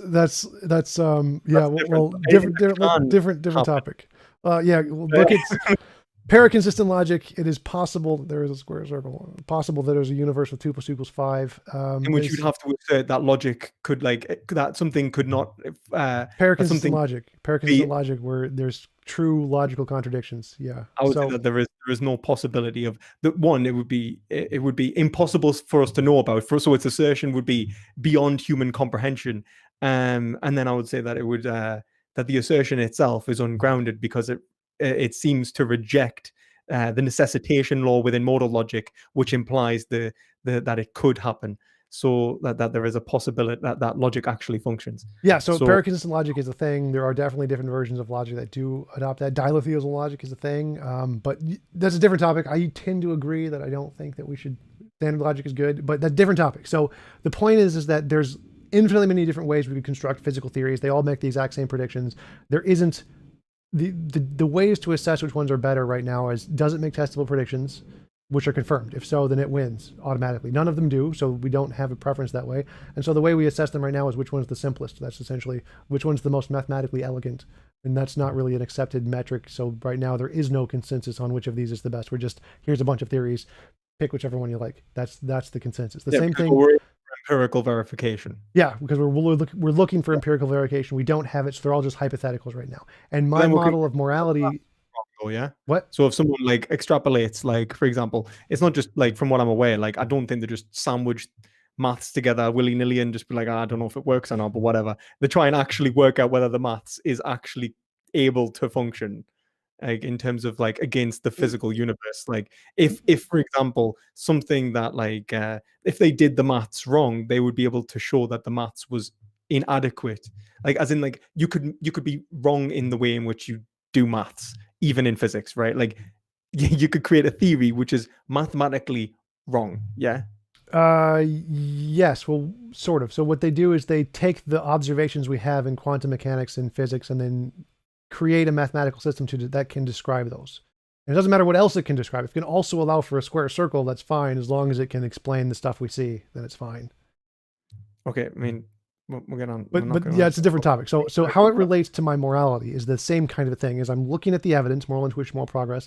What can explain these? It can be explained purely as a psychological phenomenon we made up through evolution, or it could be explained by a platonic object, or it could be explained by this abstract ideal of the best of all possible worlds. It can be explained by all of those different things. They're all hypotheticals. We don't know the answer yet. It's not a solved problem in philosophy. We just have a bunch of hypothetical solutions. So like just out of curiosity, why would we come to the conclusion that with your theory that it's the imposition of will, that's just like a shot in the dark given what we know, yeah? They all are, yeah. They're all different Right. hypothetical solutions. Okay, and they're all hypothetical solutions. And so there is no real grounding for that. Well, there is grounding. It's simply an here's the thing. Yeah, we have like, bad so- evidence. We have terrible evidence. We don't know what the answer is. A bunch of people are just hypothetically positing different solutions for what objective morality is. But really, all you have to go off this is that like, and the jump is pretty big. That you. Yeah, that you're absolutely right. people act as if morality is a thing. Well, it's moral intuition and moral progress. So it's not. Yeah, so moral intuition would be, let's say, moral sense, which is like primarily like what, like a mixture of like maybe emotion. Yeah, it's purely emotion. It's just I feel that is bad when I see it, and that's it. It's just emotion. Okay, so if someone says like, I feel that there's something like bad here, your hypothesis is to say rather than that saying that like, and the fact that these motions can contradict each other, the fact that there is an incredible amount of like it can't really explain. So if I was to have empathy and someone wasn't, if I was to, let's say someone was to have like a drive to hurt someone and somebody else didn't, or let's say somebody else wants to be dominated and lose their will in terms of and I know you could say that it's still their desire. I know the paradox. It's actually like you can't desire not to desire. Oh, no, I would actually go a different way. I'd say if you desire to lose your desire and become a perfect slave, then it would be moral to allow you to do that. Right, but then wait, right, because right, I'm sorry, I'm just in paradox right now. Right. But yeah, so the only evidence for morality is moral intuition and moral progress, which is crappy evidence. We don't have much to go off of there. And in this, you were hypothetically postulating that that the will is what we should maximize, the volition. Yes. And that's what most and we assume that that's what most people would consider to be good. I don't care what most people will do. I'm just looking at the evidence. Oh, it actually would be good, right? Yeah. Okay. And of course, we shouldn't believe this just because I say it. Like that's not a good basis. I then use this as a model to make testable predictions. There, if I'm honest. So I make a hypothetical solution to what objective morality is. I make testable predictions, and then we see if the testable predictions are true, and then that would be a reason to believe it. Okay, and the testable predictions, based off this version being good, would be whether people intuitively agree whether it's good or not. No, it'd be like in the future, our moral intuitions are we're going to see rocks as falling on people as immoral. That's like one of my predictions. Yeah, but right now, like what perceptual, like our way of perceiving the good is intuition. Yeah. Yeah. So you would have to be able to say that the good was something perceivable outside of intuition. Otherwise, you'd be relying upon intuition as verification, yeah, or falsification. No, the verification is what our intuition will be in the future. So I can make a prediction about how it's going to change. So even if it is what we're But then verifying, that could also be explained through psychology, like possibly, like even yes, psychoanalysis. yes, It could be explained through this, like of yep, like yep. loads of other things. Problem of underdetermination. Every single theory, every single discovery can always be explained by any theory, no matter what. The reason we accept one over the other is that if it can make the testable predictions first, it wins. See, I disagree. I think that we trust one over the other because we're able to show that it answers more questions than the other, which is why something like relativity overtook. Absolutely not. Absolutely No, you not. So disagree.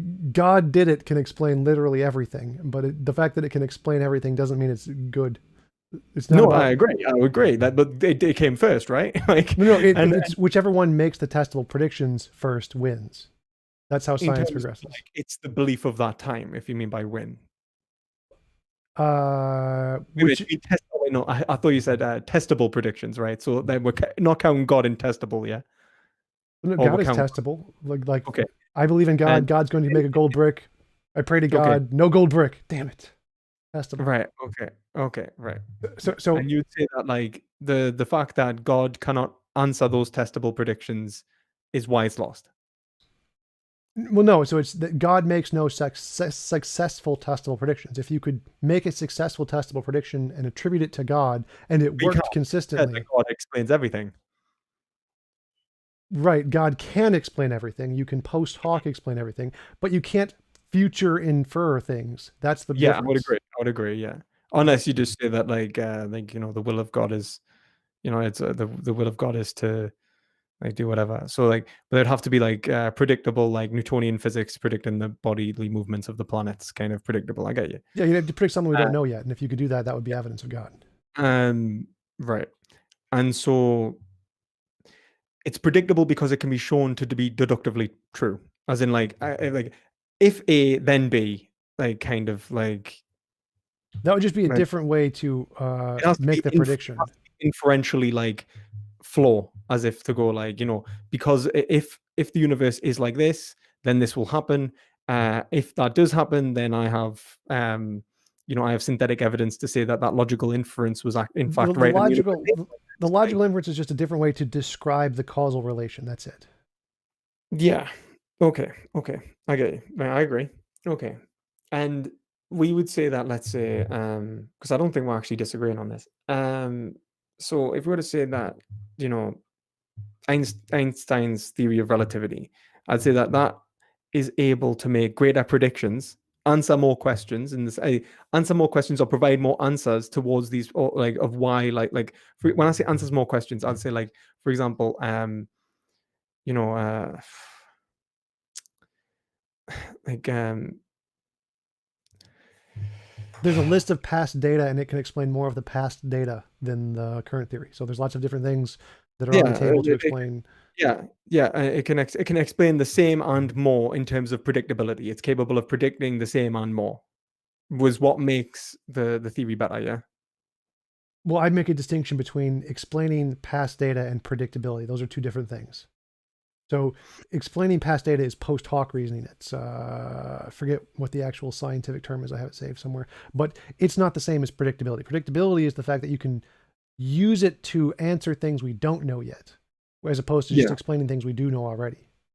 yeah, I would agree. But then, like for example, like the greater predictability would be something that would be the function of the theory, showing that it is functionally more capable than another theory if it has greater predictability. Yeah. Yeah.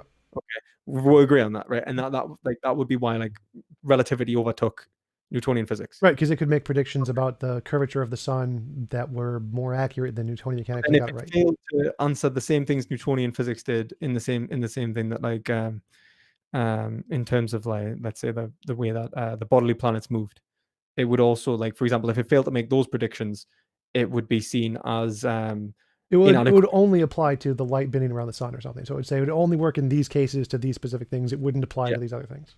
Okay, well, I actually agree. Right, that's fine. And that's great. Like, we're actually on the right track there.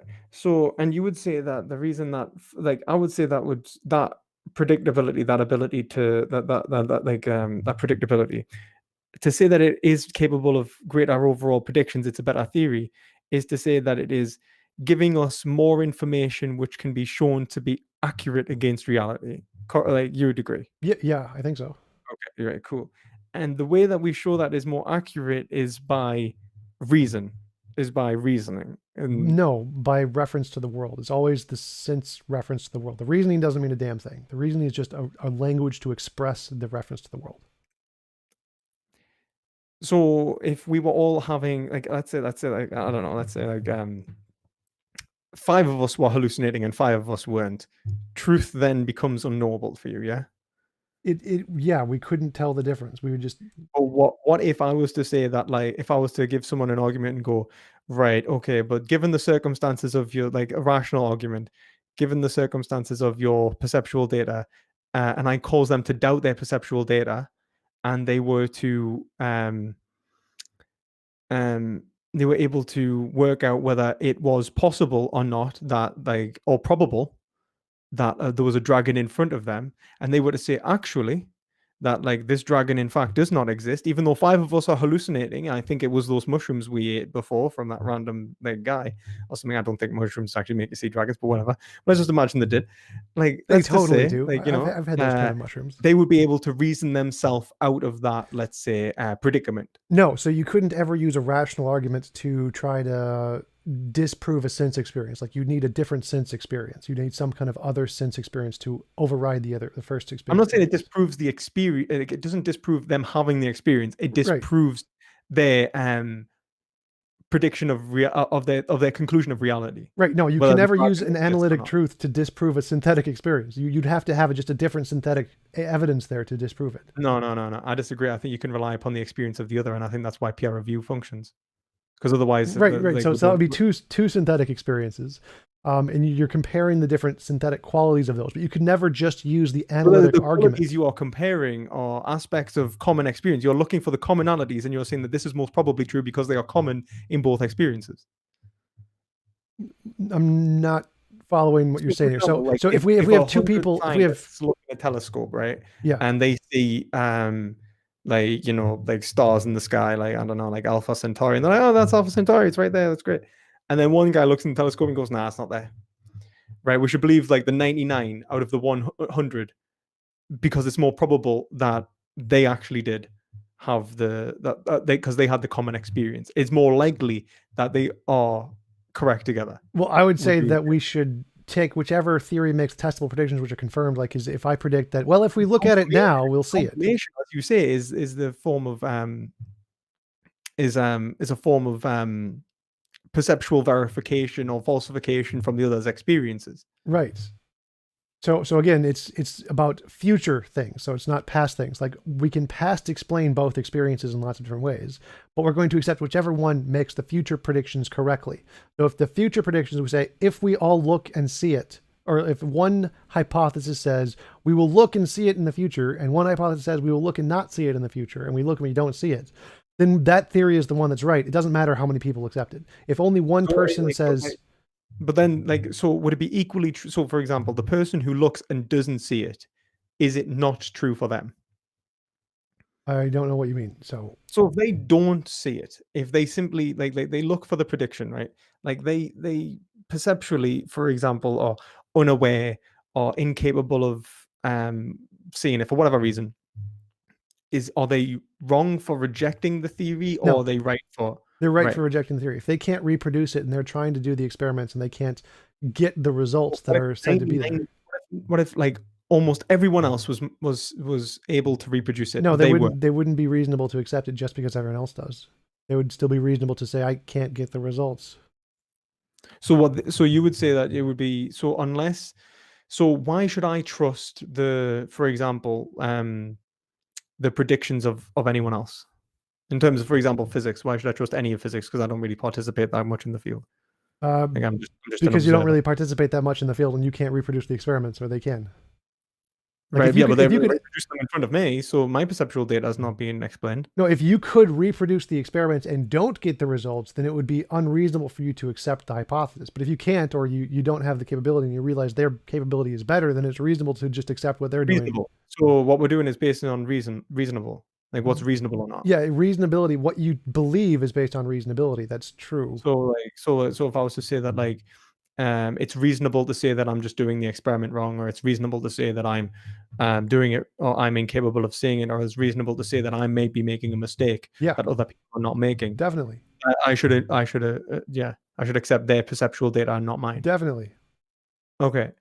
In which case, like you don't think that like if it's direct relation to reality and my perception of relational reality, then why is it that reason has allowed me to define my own perceptual relation to reality? Because you use reason to show that your sense experience could be flawed from other sense experience. You say, I have a sense experience reason to show that this sense experience may not be correct. Now, if you do the experiment correctly and you have good sense experience reason to believe you've done the experiment correctly and you don't get the results, then you have reason to doubt everyone else's position. Right. Okay. I think like, but the you reason can always the reason then isn't it's what's important. The reason is just still describing the not sense true. experience. Reason's a matter of probability about one's experiences, right? Like, and I think we probably do need to have a conversation about whether empiricism is sense because you reject sense certainty, I'm assuming, yeah. Yeah.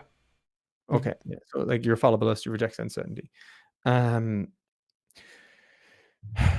what you would say is that it would be probabilistic, yeah? Yeah. Probabilistic relation. Okay. And have you ever like if I had have known that we're going to debate, we probably should do another debate on empiricism.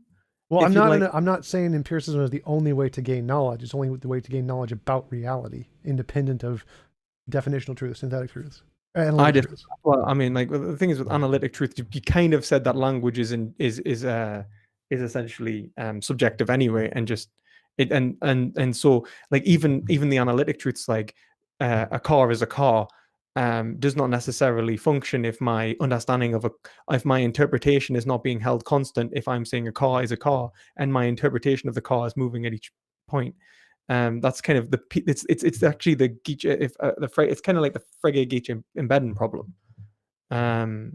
This is the issue you'll arrive to unless you ground language in something that's objective from an individual consciousness.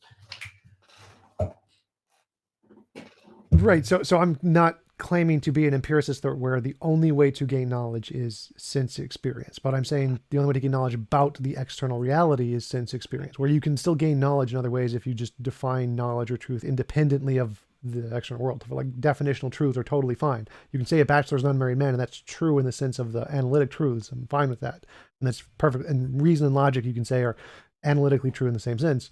Those are fine. I'm totally okay with those as a way to gain knowledge, but they're not giving you knowledge about the external world that you need the sense experience stuff for. Right. We'll just have to debate that and at some point. Charlie? He's been trying to get out of the door for like an hour. I know. I'll have to let him out 1 second. So otherwise he's just gonna keep going. If you just give us 2 seconds, mate. Sorry.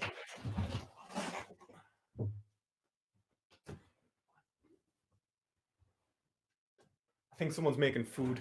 That's the. But yeah, like so. If we're then talking, like, if we move on to, for example, you said about my my theory about this idea of rejecting impositions of the will. Like, so for example, if your position in the future, you're in the best of all possible worlds, and then you realize that there's this imposition of will, could you just turn it off? Like, sorry, there is an aspect of your will that you wish to just turn off. I think you'd be asking the will not to be the will. Then that'll be the best way to describe it. I would say that what makes it the will is the fact that it's a goal-orientated drive. Well, then there couldn't be a separate implicit thing behind it, because that would just be the will. Well, yeah, but I'm describing as an aspect of the will. Like that's like, for example, when I'm saying that you have a goal, I'd say that you have a goal that you're unaware of, but it is still your goal. It is still the goal of the will. But if there's a And that, goal I'm unaware of, so then there's if there was no impositions of the will, in terms of the way in which my theory works, and you want to say it, is you wouldn't want to turn it off because you'd be trying to turn off what makes it the best of all possible worlds, the satisfaction of that goal. so if there is this goal I'm unaware of, and there's goals I am aware of, there's a Uh-huh. difference between those two things. So Yeah. it can't be synonymous with the will. There has to be a difference in some sense, which means you should be able to turn it off and not turn off the other ones. Well, no, I mean, you could say that the will does not have full conceptualization of itself. I do not know myself to the greatest extent. Right. But that means there's a difference between the will and this one particular thing, right? There's a difference between for example, how I try and enact my desires and what is like desire itself. Like, for example, if you look, I mean, I mean, I don't agree with psychology necessarily, but like psychological sublimation, like desires can like sublimate in a variation of forms, like and be expressed. There is a commonality within those desires, which is the action urging processes, which is trying to achieve a certain overall like if you were to say that if you take like the Nietzschean definition, like the will is trying to discharge its strength against the world, and I think that's quite like adequate with yours as well. Like it seems that you're trying to make the world in a certain way. You're trying to make the world in the way that you want to do, essentially. Your The original example was that you can act in a way that is contrary to your implicit desire thing, right? That would be I would say that like it's important. Like for example, you can't act in a way that is you can't defy all desire, but you can defy individual desires. Would you agree with that? maybe I think so, but I'm still trying to follow your original because your original My distinction point between would be that there is a unification within our system of drives, and that is what we are trying to maximize. I'm trying to tie this into your original contention with my position. So your original Right. contention with my position is that just fulfilling your desires is not the ultimate good because there's this implicit thing that you could be acting against when you're fulfilling your conscious desires. And that was the difference between our position, right? Yeah, like essentially, like yeah, the heroin addict, for example, could be mistaken. My So point so was so is my that they're question mistaken about a is particular desire. They're not mistaken about desire. You cannot be mistaken that you are a subject. Even at the end of Cartesian doubt, you don't come to the conclusion that desire doesn't exist. yeah, so my question was is that implicit desire that we have that you value, if I want to turn that off and say I want the heroin and I don't care about this implicit desire at all, would that be immoral? If you were to turn off, my point would be, if you were to turn off that desire for the heroin, you'd have also turned off the desire for the heroin. You've I turned mean, off if I desire. turn off the You implicit can't desire, desire not to desire because it's still a desire. It's like, do you see what I mean? right? So It's a so paradox. I'm still desiring that, but you're saying my desire for the heroin is contrary to some other desire I have, Uh-huh. and I want to turn off that other desire. I still want the heroin. Heroin is fine. It's Not not the like the point is like I'm not saying that it's contrary to the desire. I'm saying that the desire for heroin is an aspect of desire, which is essentially what like desire is unified in you that you are trying to reach this goal. Like it is desire itself is not like a single particular instance of an action urging process. It's actually a universal within you. right. It's a Right. I grant that desire is to your desire. So subjectivity. but I'm still trying to go. What is the difference between our two positions here? So I'm saying go for the heroin if you want the heroin. Take the heroin. You're saying no, don't do that. Right? Yeah, because I'd say that you are mistaken in thinking that you actually want that. You're ignorant to your actual desire. Okay. And what is that actual desire? I say I don't want that actual desire. I want the heroin. But you say it, but then if you were to say like if you were to just say it like assert it, I simply want the heroin, right? Then you would it wouldn't be true against reality, and in which case it's not verifiable or falsifiable and to show that it was right or wrong. Yeah, you'd have to be able to show that no, actually, here is why I actually desire the heroin, right? Well, yeah, Now, you're absolutely right that we couldn't know for certain. Like maybe I have some implicit knowledge of God that I am hiding, and so I do actually believe in God. I'm just not aware of it, like the religious people argue. And now there's no way for me to falsify that. I can't prove that I don't somewhere in my mind know of God. I'm just hiding it. That's a possibility. But but the distinction between the two, there is a conscious knowledge I have of a desire to have heroin, and you're saying there is this subconscious desire to do something else. well, I would say that what unites all desires is the attempt to change the world in a certain way to bring around a consequence in which is positive phenomenological experience, and or avoid negative phenomenological experience. Like you don't desire for the sake of the desire; you desire for the end goal. Like for example, when you want to snap your fingers and have a six pack, it's not about the action urging process that just snaps the fingers. There is the object of your desire, which is the expression of creating a world in which you have a six pack, and that's great, right? You desire an experience. You wish to experience something. Now, the point is, I would say that you wish to experience positive and you wish to avoid negative. Now, we can call that pain and pleasure, but I think that went up in the semantic sort of Yeah, because uh you can want pain, because pain can be fun. yeah, well, not pain physically can be fun, but suffering cannot be. You cannot want to have something that you by definition do not want. Yes, you can. Like I can be a scientist. I want to know what suffering is like. Let's experience suffering just to see what it's like. But then yeah, okay. But yeah, different topic. So again, Like, so that's like you wish to understand what it means, like what it means to suffer. You do not wish to, you cannot desire um for your desire to be actively frustrated. So like for like example, I like can desire something and then place obstacles in my way to gaining the desire to see what that experience is like. So I can desire restriction of my will. That is a possibility. I can desire impositions to occur. That's fine. yeah, but restrictions of your will, that's fine. Like for example, like say I'm glad that the law exists and like it restricts my will, like in many ways, like if like it, or it could restrict my will or whatever.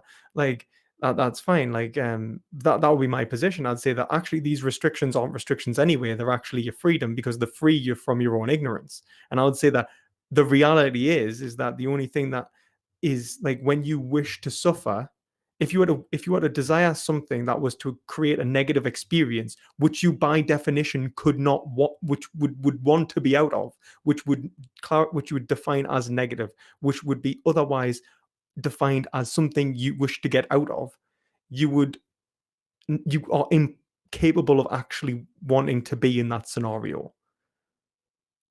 I don't think that's true because there could be reasons you would want it while having reasons you don't want it.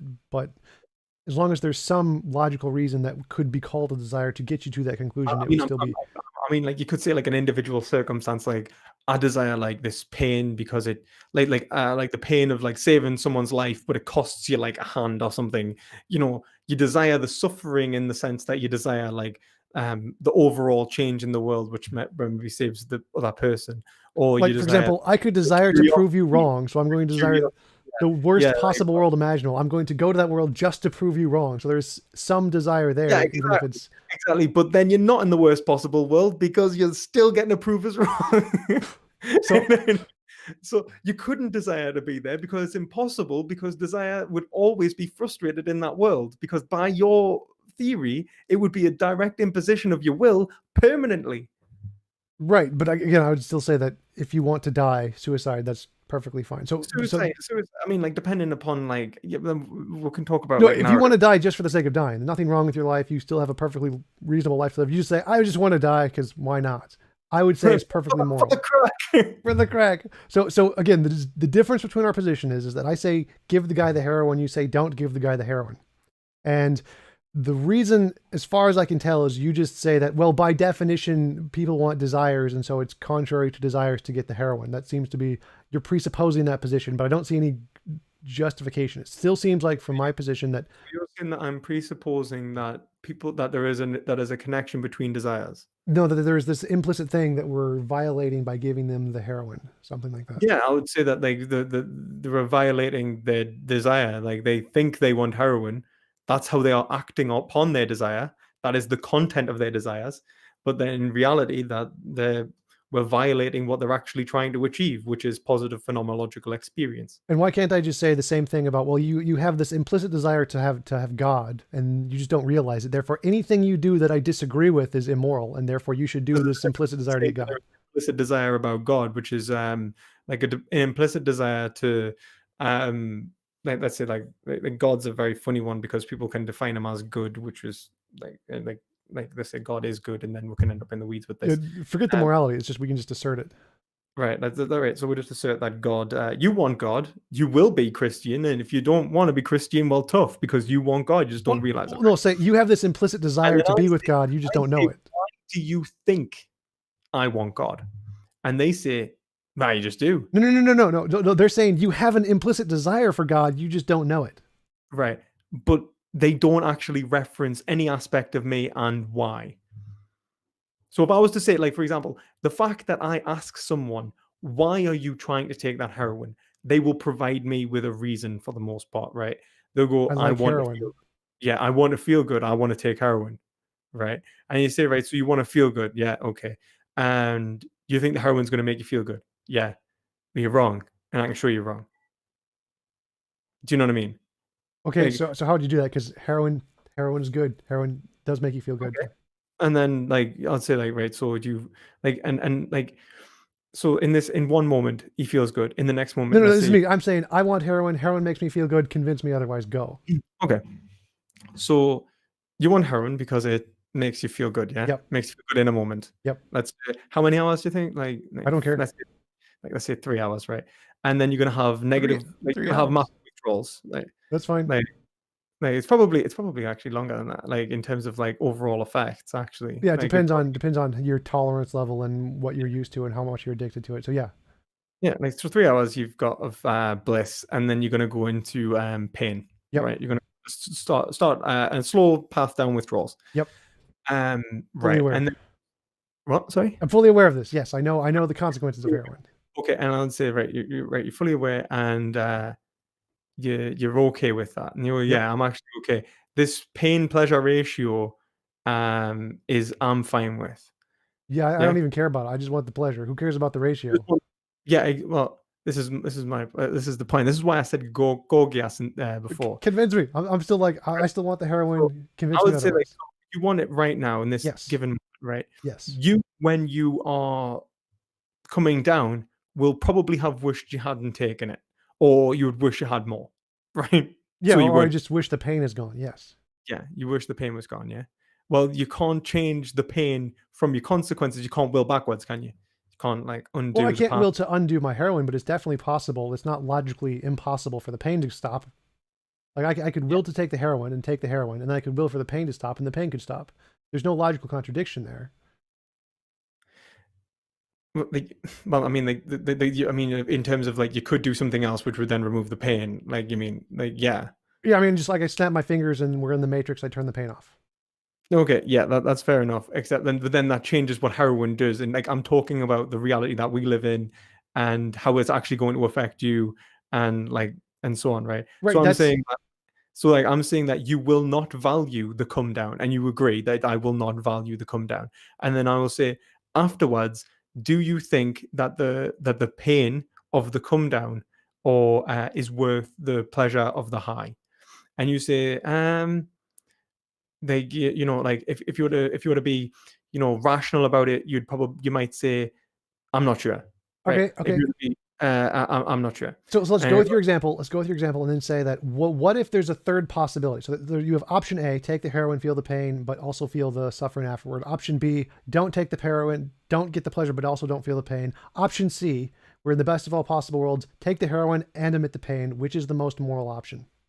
Yeah, but the best of all possible worlds is defined as the best scenario. Oh, no, that's just, it's not defined as the best. It's just a label I give it. You can just get rid of the word best, call it blurb if you want to. I don't care. So you have the three options. Well, option A, take the heroin and feel the pain. Option B, don't take the heroin, don't feel the pain. We agree that the greatest expression of will would be like, for example, it would be like the greatest expression of one's desires without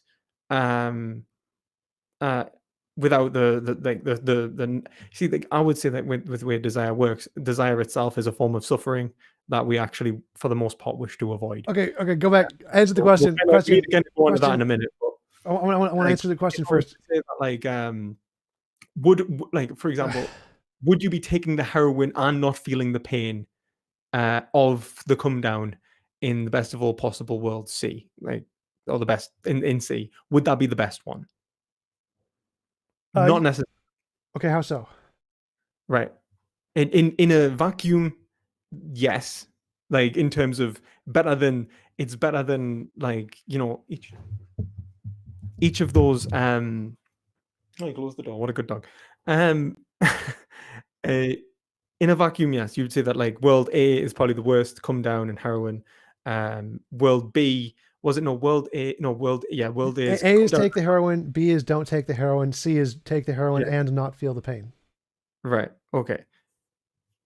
Obviously, in C, I would say that, like, the only thing that could make it not the best of all possible worlds in that, or the best scenario, is outside issues, outside this particular heroin. Okay, so assume there's this other issue, whatever it is, option D or whatever. So now we have 4 options. We have option A, which is take the heroin, feel the pain, and whatever this other thing is.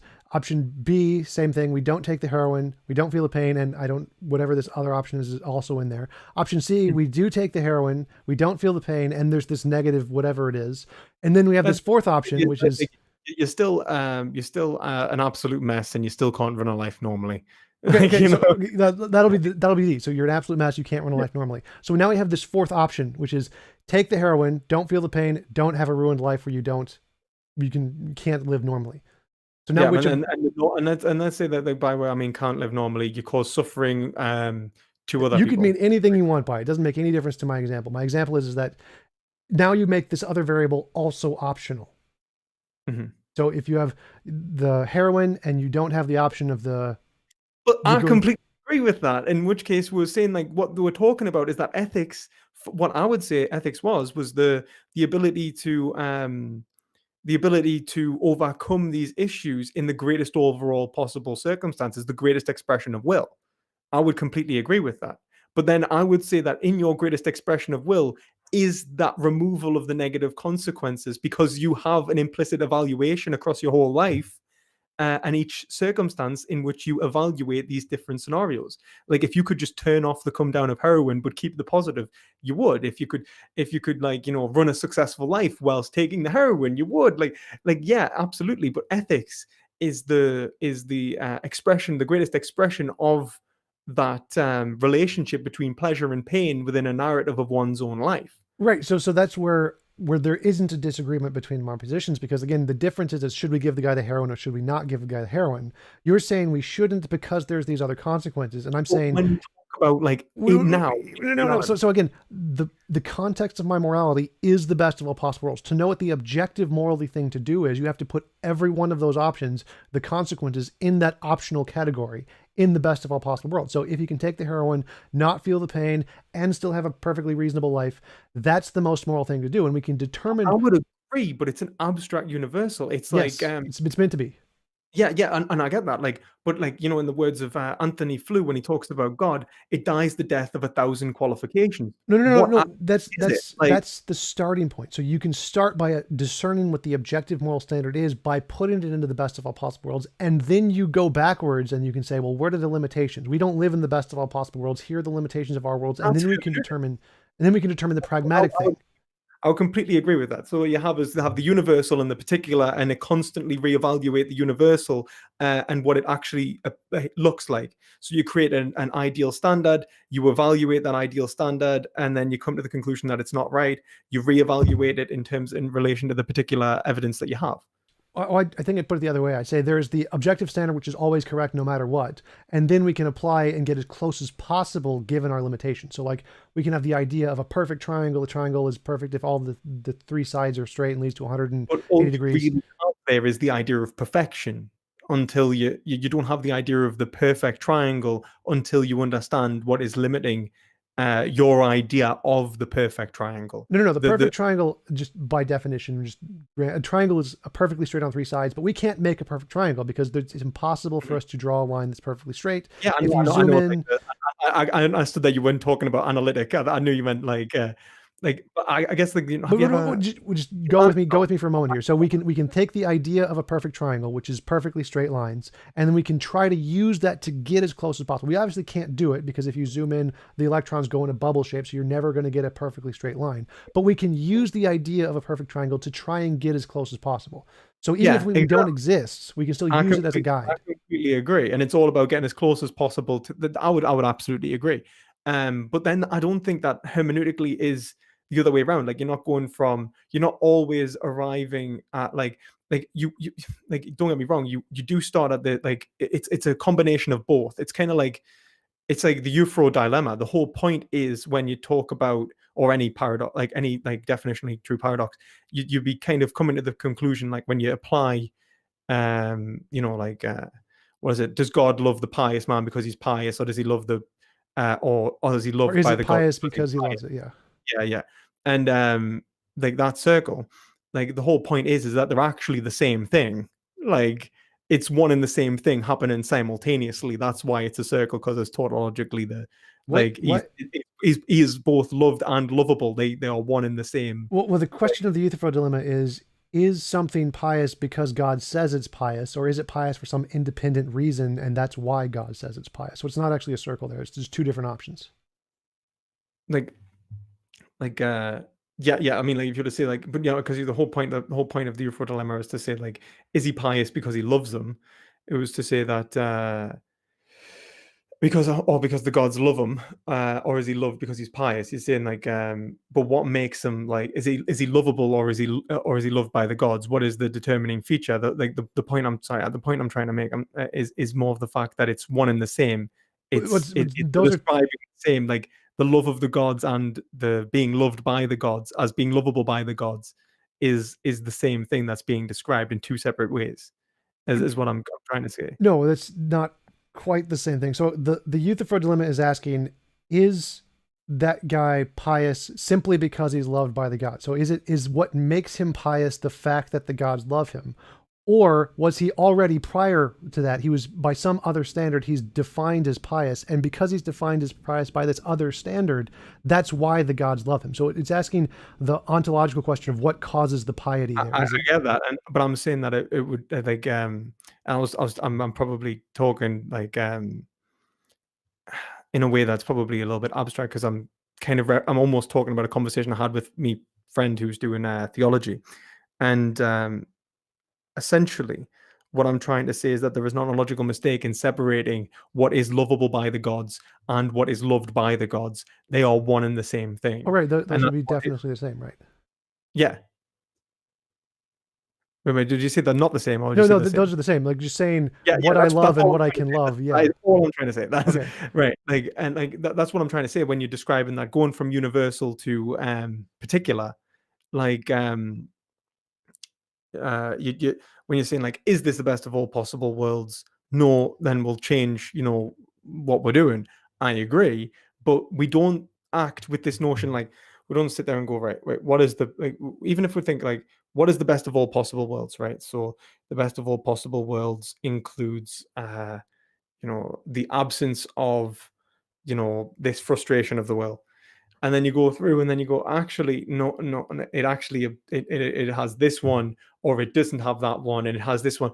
You reconfigure the goal just as much as you reconfigure the particular, like in terms of your knowledge of the goal is modified. It's kind of like when ancient medieval Christians, when they go on a quest and they find out actually the quest was about something that they hadn't fully understood, and then they find out the goal of the quest is something different. Well, I'm saying the goal can you is explain this to me in the context of the triangle? So the perfect triangle is a object with three sides, 180 degrees, and I'm trying to make one as close as possible using a laser cutter, even though it's not perfect. And then I try to make one with an electron microscope, which is a little better. But how does my perception of the perfect triangle change? let's say like when you say the perfect triangle, um with a triangle, because analytically like a shape with three sides with the straightest of all possible lines that equal to a certain point, it's almost impossible to say that it is like you'd be saying that a triangle is, so the perfect triangle is this. But what my point is to say is that our understanding of what makes something good can be flawed. Oh So if yeah, I was to absolutely. So I'm not making so a yeah, definitional so argument here. what makes it the best of all possible worlds is what like can be flawed in the first place. So like Right, when right, I I go agree. through and reevaluate, then I can modify my notion of best. Right, right, I agree. So the definition of best here isn't the part that's just a label I'm giving it. So the what makes it the best is something in the world. Like what makes a triangle is I agree. No, we both agree on that. so your idea of what's best can't change. It's just an objective fact about reality, like a triangle is an objective fact about reality. Well, no, your idea of best, like, I mean, if you were to say that it's an abstract, the abstract universal best cannot change, right? But like, as in like platonic good does not move, like it's unchanging. Yeah, Like I get that, but like your conception of the good moves, yeah. definitely you could be Yeah, delusional and okay. whatever. That's my point about hermeneutics. Like we start, like when we're evaluating, we're not comparing it against an abstract unknowable because it's perfectly unknowable. Like it's like trying to describe God. It dies the death of a thousand qualifications. We don't know what it is. We know kind of what it is in terms of like this abstract universal. If we say like, like if this is the most ethical, best world, when we say like this is kind of what it is. It's not like it's the best that we know of. Right, but that's It's an the best epistemology question. The for reference. epistemology question isn't relevant to my argument because I'm making an argument on ontology. I'm saying there is an objective fact about what the best is, and we're trying to get there regardless of whether But we our can. knowledge is how we like. I guess my point is that when you're using morality, you're using it descriptively, when I'm using it prescriptively, and I'm saying that ethics, ethikos pertains to behavior. So what I'm saying is that when we are acting in the world and we are referencing, because you talked about referencing this notion of best possible world, um, that we are referencing the idea in our minds, the theory of what the best possible world is in order to achieve it, right? And that has ontological bases, which I agree, but then it is not the actual best of all possible worlds. In fact, like our knowledge does not actually perfectly correspond to the best of all possible worlds. Sure, you said that about anything, but that would be Yeah, irrelevant but to it my argument. gets better. I would say it gets better in terms of being able to produce better consequences, in terms of being evaluated as being better, closer to the best of all possible worlds. Sure, but that isn't That's contingent on my argument. hermeneutics. And that's the same. No, but I'm saying that's why I said that's hermeneutics. You're doing this, and you were like, no, it's the other way around. And I was like, no, we're actually agreeing. Because that's actually what's called philosophical hermeneutics. Like you go from universal to particular to universal. It's like the hermeneutic circle. Right, epistemically, how we get to the knowledge of them does work that way. But my argument isn't an epistemic one about our knowledge. My argument is there is an ontological fact of the matter. Our knowledge is irrelevant. How we get there This is doesn't matter. but we're talking about the ethical performance of like acting within the world.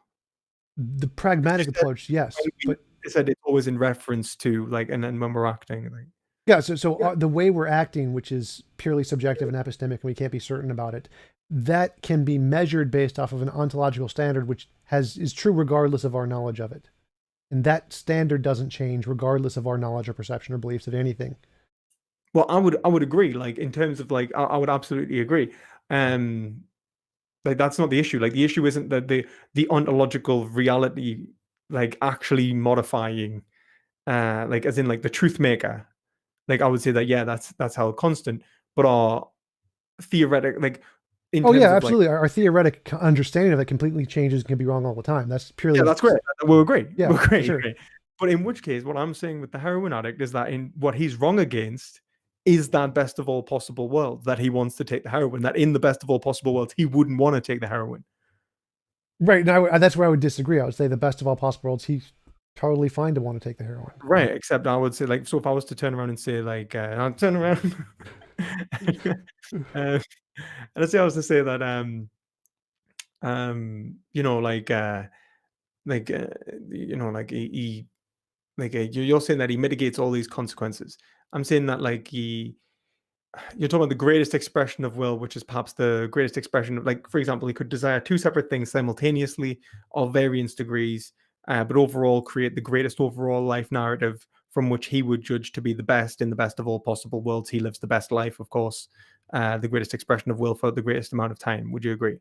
No, because you just said he desires one thing and another thing equally in two different ways. That would be a contradiction.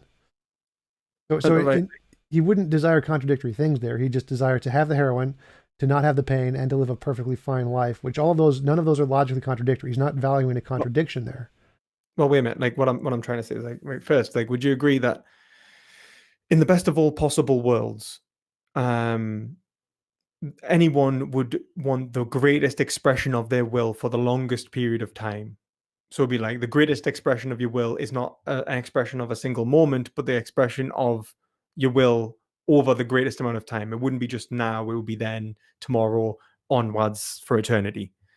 Uh, Maybe, but because again, you can will to restrict your will or will to suicide. I wouldn't define the But best of all possible worlds. I think you're definitely making a paradox there, man. Well, Like you again, the best of all possible know, worlds isn't defined based off of how much or how much you will. It's just the definition of you have there's no involuntary imposition of will. Like what you will, whether it's good or bad or long or short, doesn't make a difference. That's irrelevant. It's not about. well, what you will does make a difference because what you will is like, for example, you willing, like what you're trying to say is that like the very fact that there is a will is the best of all possible worlds almost, No, unless it's actually being like unless, like, for example, if you have a will that let's say you will to become a slave, and that and then that from being enslaved you um would will to not be a slave, but every time you aren't a slave you want to be a slave, and every time you are a slave you're not a slave. Do you know what I mean?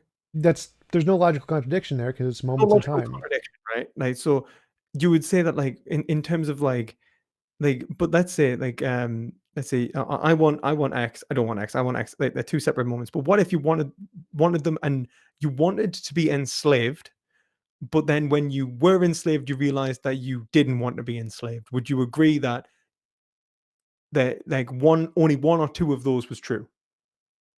You either do or you do not want to be a slave. No, I'd say that at one point you do and at one point you don't. I'd say those are two separate times. Two separate times, two separate desires. Yeah. But let's say in terms of, let's say,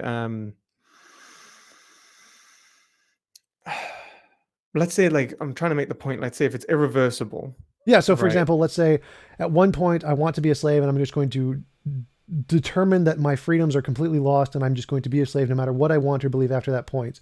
So, at this point in time, I've desired to restrict all of my future choices and I'm going to be a slave forever, regardless of what my future desires are. You can do that. That's moral if you And choose what to. is being valued there is simply the will, the action urging process, yeah? Essentially, yeah, that's the will part.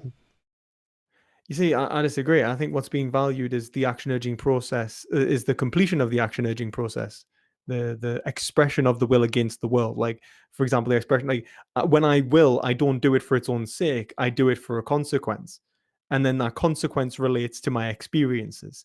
Would you disagree with that, or do Yeah, you think so that? so in the world that you're describing, take if someone wants to become a slave and restrict their rights so they can never not become a slave, I would say that it's moral to let them have the right to do that, whereas you would say it's immoral and we should not let them have the right to do that, right? Wait a minute. Sorry, say that again. So if there's a person who wants to be a slave, they're going to give up all of their freedoms forever and say they can never not be a slave and they're just going to be forced into slavery for all eternity. My worldview is they should have the right to do that, and your worldview is they should not have the right to do that. Yeah. And that's where we disagree, because I would say that the higher good is the option. You should have the option to determine for yourself what you want there, and not. And it's immoral for me to restrict you from having that option. My point would be to determine for yourself is an action of giving reasons and sufficient justifications. It's not simply the volition. Right, and that's where we disagree. I'd say that if we look at the case and say, well, which is more moral, give them the option or don't give them the option. I think it's always going to be give them the option. It's going to always be the more moral I think determination. the point in which we disagree is how much the action and the will is our own. I would say, like, I would take the Nietzschean I'm a point for determinist, so I think there is no yeah, or yeah. only. But This is where we disagree, because it's like, if I say how much of it is my own in terms of metaphysically being my, this is why I don't understand your point about the evil demon, because it's exactly the same in terms of it being identifiable to me. All it has to be for you is to be like, my words are identifiable to me so long as they're coming out of my mouth. Um, it doesn't matter if the evil demon spoke them first. It doesn't matter if nature gives them; they would still be mine. Like, and in terms of metaphysically, for me, what I would say, what makes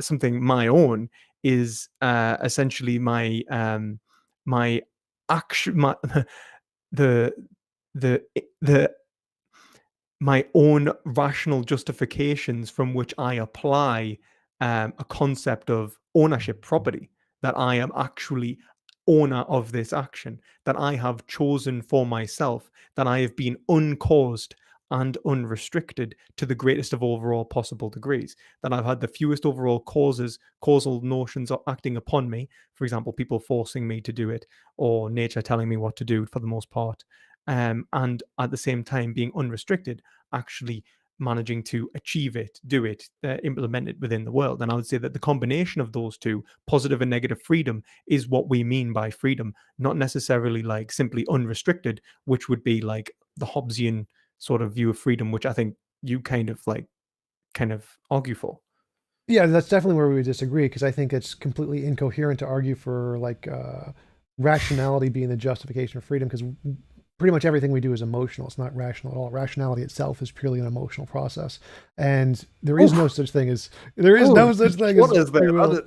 It's your desire thing. We have, in order to be rational, we have to desire desire the process in the first place. And if we don't, then we wouldn't be rational. So, but the free will thing, again, I think free will is completely incoherent. I think it's logically impossible to have free will. So there is no such thing as a free choice. And I would agree with you that identity doesn't change whether it's from nature or from an evil demon. That's not the point. The point of what's different is one is an involuntary imposition of your will by another will. So like a will has imposed on your will to make it a specific way, whereas nature doesn't have any deliberate action that way, and so it wouldn't have that way. And so it's still your identity in both cases. You are still you, regardless of whether or not it's predetermined by nature, predetermined by a will, but it wouldn't be an involuntary imposition of will in one case where it wouldn't the other. But it wouldn't be in the demon thing, because it would still be the exact, nothing about you would change. Well, the you part isn't the difference here. The difference is there a will doing something, or is there a will not doing something? That's the difference. But why would the will of another be any different to, why would it, like, it wouldn't be different. It's the same. If your will is not constructed by you, and the only reason that you identify with it is because of the phenomena that is you producing sounds and vocalizing and whatever the hell it is that you're doing, like acting within the world, then if that is the criterion, that is what identifies your actions with your identity, then nothing has changed. No, I agree. I've said that multiple times. You're still you in either case. If you is made by God being or by nature, it makes no difference. You are still you. The difference in that case is that one, you are determined by a different being, and one, you are not determined by a different being. Why is that relevant if you... It's just in my definition of involuntary imposition of will and how that works. So they're both involuntary.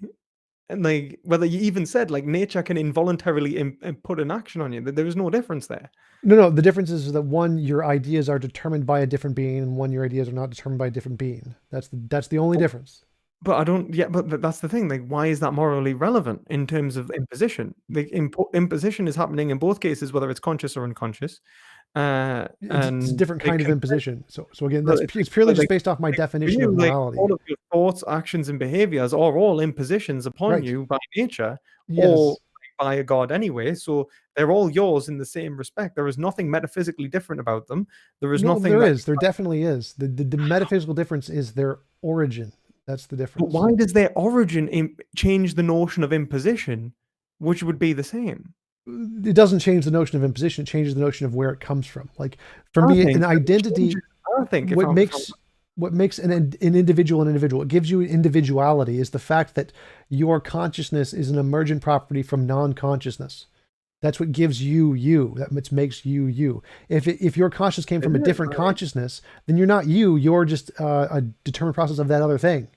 Well, I mean, like, what makes you you? I wouldn't say, like, when we say what the word you means, I would say, like, your criterion from being identify you and identify your own consciousness is to simply have, let's say, psychological processes which makes you feel as if it is you, because it, like in the first place. So it's an illusion anyway. It's the illusion of free will. Right. I'm not saying that That illusion can be given by a demon or nature. It doesn't matter. The illusion remains the same, a constant. it's not. And I'm not saying that you don't have a conscious experience. That obviously is the same in both cases. I'm saying that you have developed independently of another consciousness, which is what gives your ontology a you-ness to it. You still have sense experience in both cases. You still have consciousness in both cases, but there is a difference in the cases. One, that you have emerged from a non-other being, which means gives you an individuality that you don't have in the other case. In the other case, you don't have that same individuality because your entire thought process has been determined by a different thought process. And individuality for you would be, how would you define that? Just the quality of what makes you an individual person, as opposed to just being copy paste being or something like that. Right. I mean, of course, there's no way to know that whether you're not a copy paste being Right, in terms, like, in terms of okay. And so what you'd be saying is that if we are an individual, you'd be saying better to be an individual than not. Yeah, I'd say it's you're more freer if you were just Why? created by nature rather than just being determined by Why? another being. Well, if a being said, "I'm going to make you jump in squares and like jumping in squares, and you have no choice but to jump in squares," that And if nature did seems the same. that seems horribly immoral, rather than if it just came about by random natural processes. Why does it seem immoral? Because there was because there's culpability related to the demon. Yeah, so I'd say that the demon is forcing Or you to do culpability this. related to the demon if he's also controlled. Yeah, so I'd say it's controlled by the greater demon. It was fine by me too. Or it's controlled by like an infinite regress of demons or nature. Yeah, yeah. So I'm saying that the nature one's fine. Nature just doing it, that means that you have a unus. I think the only thing that's changed is your emotional state towards the demon and nature. Sort of. It's just saying, where do you come from? Do you come from nature? Do you come from determined process? It's just the origin. And I think that's why you're saying that the best of all possible worlds would be modified, because you'd be saying that, well, in the best of all possible worlds, I certainly would not be controlled by an evil demon. Well, not necessarily. It doesn't say that. It would just say that that would be immoral if I was. I don't think there's a rational justification as you can say why it would be always worse. Like you could say like, or like why it wouldn't. It wouldn't necessarily be worse. It would just be a different origin. So, for example, I could create a person to enjoy candy versus creating a person to enjoy stabbing themselves in the leg or whatever. And clearly one of those is going to be better. And it's possible that nature would cause someone to want to stab themselves in the leg. Wait a minute, how would one of those be better? Liking candy versus liking stabbing yourself in the leg. Like if I was an evil demon, I could cause someone to deliberately desire to do something which would cause them suffering. I thought the standard for the action was the action and not the consequences. So why could the desire for stabbing yourself in the leg be worse than the candy? Again, so I'm just going off of physical suffering here. Like if I'm an evil demon, I can program you in any way I want to do anything I want. Suffering isn't morally relevant. So What? why would it be worse? What? You said physical suffering wouldn't It's be just morally relevant. an analogous argument. It's not the suffering that makes it bad. So as an evil demon, I could make you do anything I want, which means all of your determinations aren't what you want, they're what I want.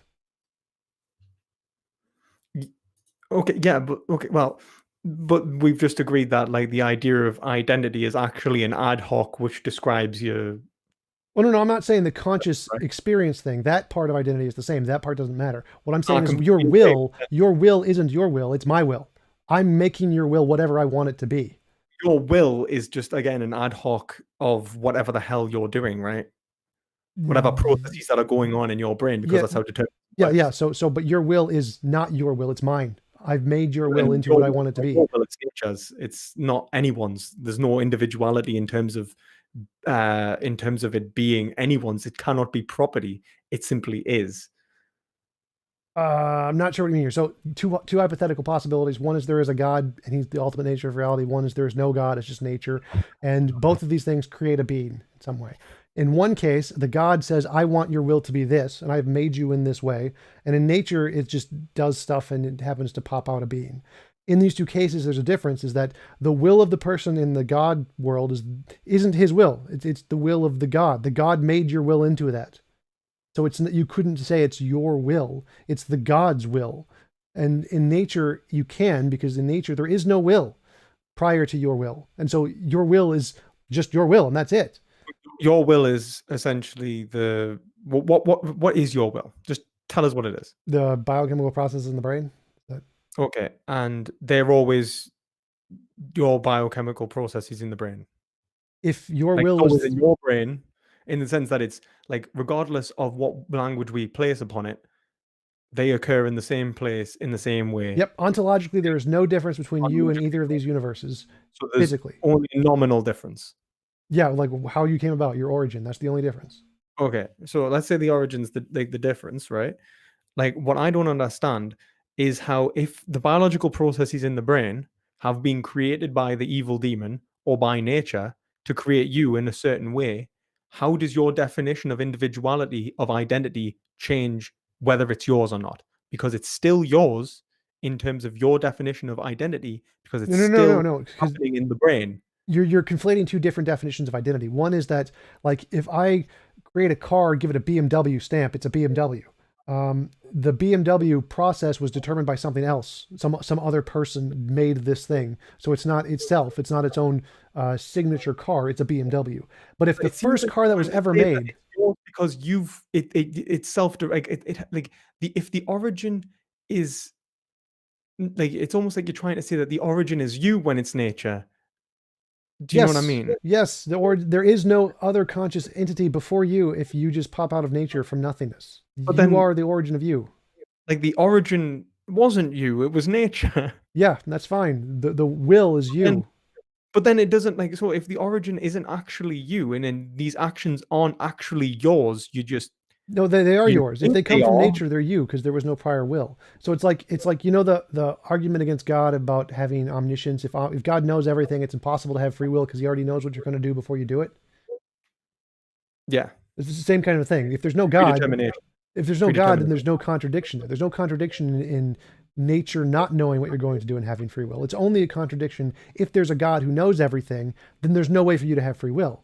But if there's not a God who knows everything, well, it's possible for you to have free will.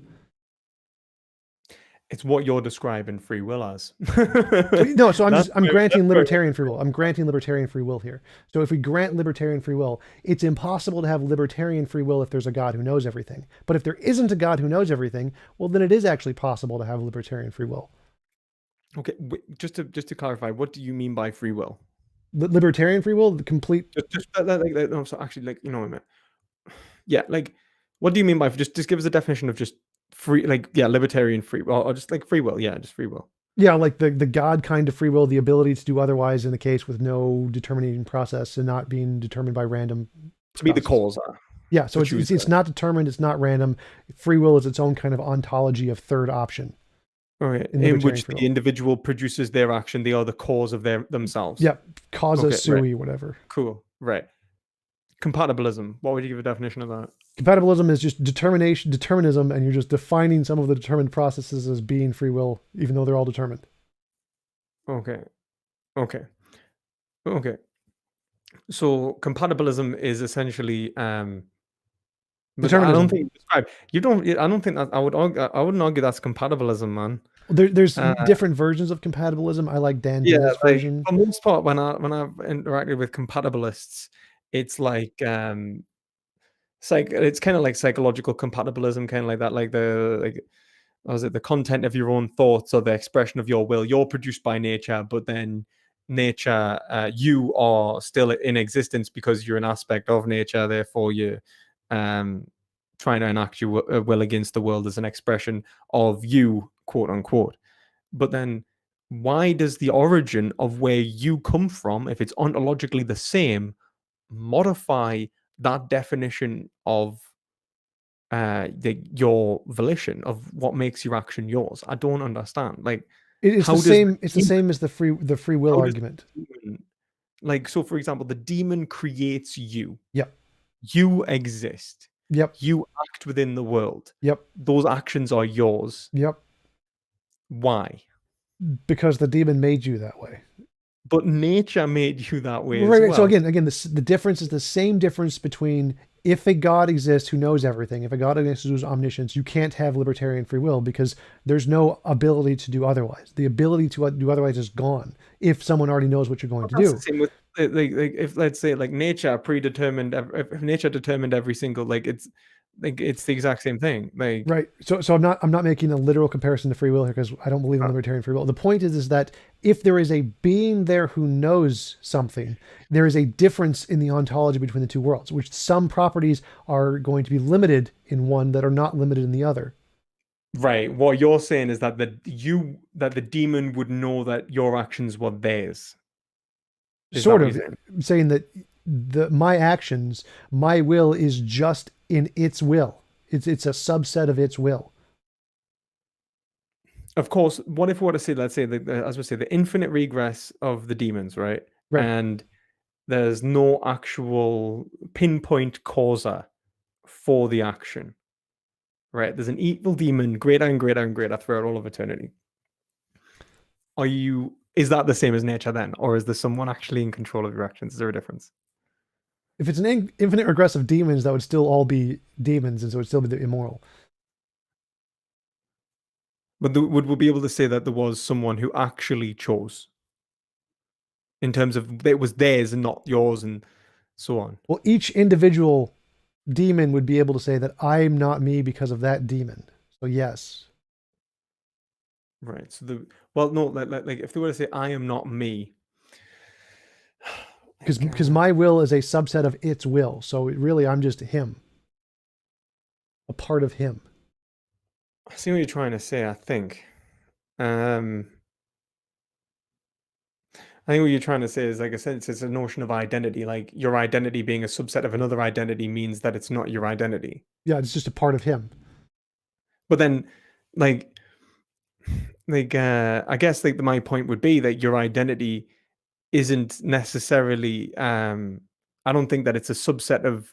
Like the whole point is that your identity would never be the subset of any identity. Your identity is just like, for example, what you're attributing to an already predetermined causal like ontology. Like yeah. Like So if there was nature and nature created a being. it's just a name. It's nothing like it's not actually a thing, right? Like you don't exist in the sense that like your will is unique and it exists in the sense that it's Yeah, your will isn't its own in any way independent. that's different from what it would exist. Like there would be no ontological variation. The only thing would be like an epistemological, maybe like you could say that like the demon thinks, for example, that he's in control. Like Well, no, think about an example of where there is a world who exists and the world creates a being, and then that being creates a different being. In that case, the first being is himself. He can justifiably say, "This is my will, and I am me." The second being can't, but why does the first being think that he's himself? because he was supposing that we know that he knows that he was created just by a random process in nature. There was no prior will determining his will, so he's not a part of a different will. So he knows that he was created by some random process in nature, and what he attributes to that random process is his No, he his doesn't will. attribute. His identity is him. His identity is a unique thing that has emerged from this random process. And then he creates another right causally. So the same causal process, and he says that person now acting upon the world is an aspect of me because I created them. Yes. So if you determined all the processes in their will, then they're just a part of you. Now you could possibly just create a random process. Like an aspect of nature. Yes, he's an aspect of nature. But that's not a will. Nature doesn't have a will. So his will is himself. You can say that's him. But what he's attributing to saying that's him is just the fact that like there was no prior will. Yeah. He's describing an aspect of nature and then saying this is a will. Yeah. Do you see what I mean? Like, yeah, that's not a problem. That's called an emergent property. Nature and him. Just as there's no difference in saying that it's you or the demon or you and there's nature. definitely it all remains the same. No, it's so simple. Like for example, if suppose I was created by nature, so I'm purely a random process, there is a me, and I create two beings. One being who I've determined all of their processes to be exactly what I want them to be, and one being who I just left to random chance. The random chance one is moral. The one I determined is not moral.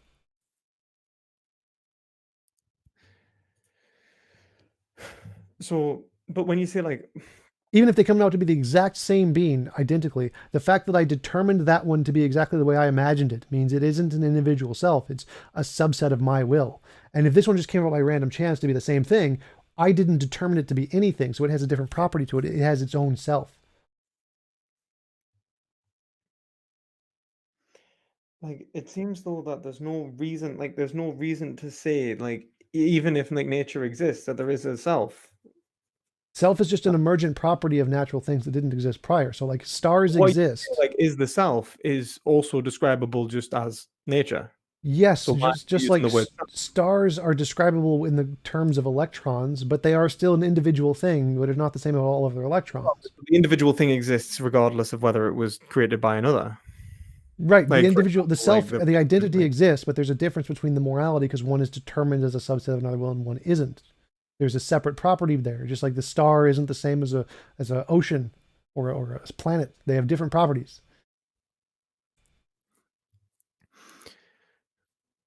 like I understand that obviously the difference between this ontologically, the difference between a star and an ocean is really easy, and you say they have different properties. The difference between you being exactly the same in two possible worlds where you were created by a demon or created by nature, um, and that in both cases we're ad hoc describing your will as something other than the determining process to give you a descriptive notion of individuality, which is absolutely not necessary, like not the case. It's just all like individuality in this case doesn't actually exist.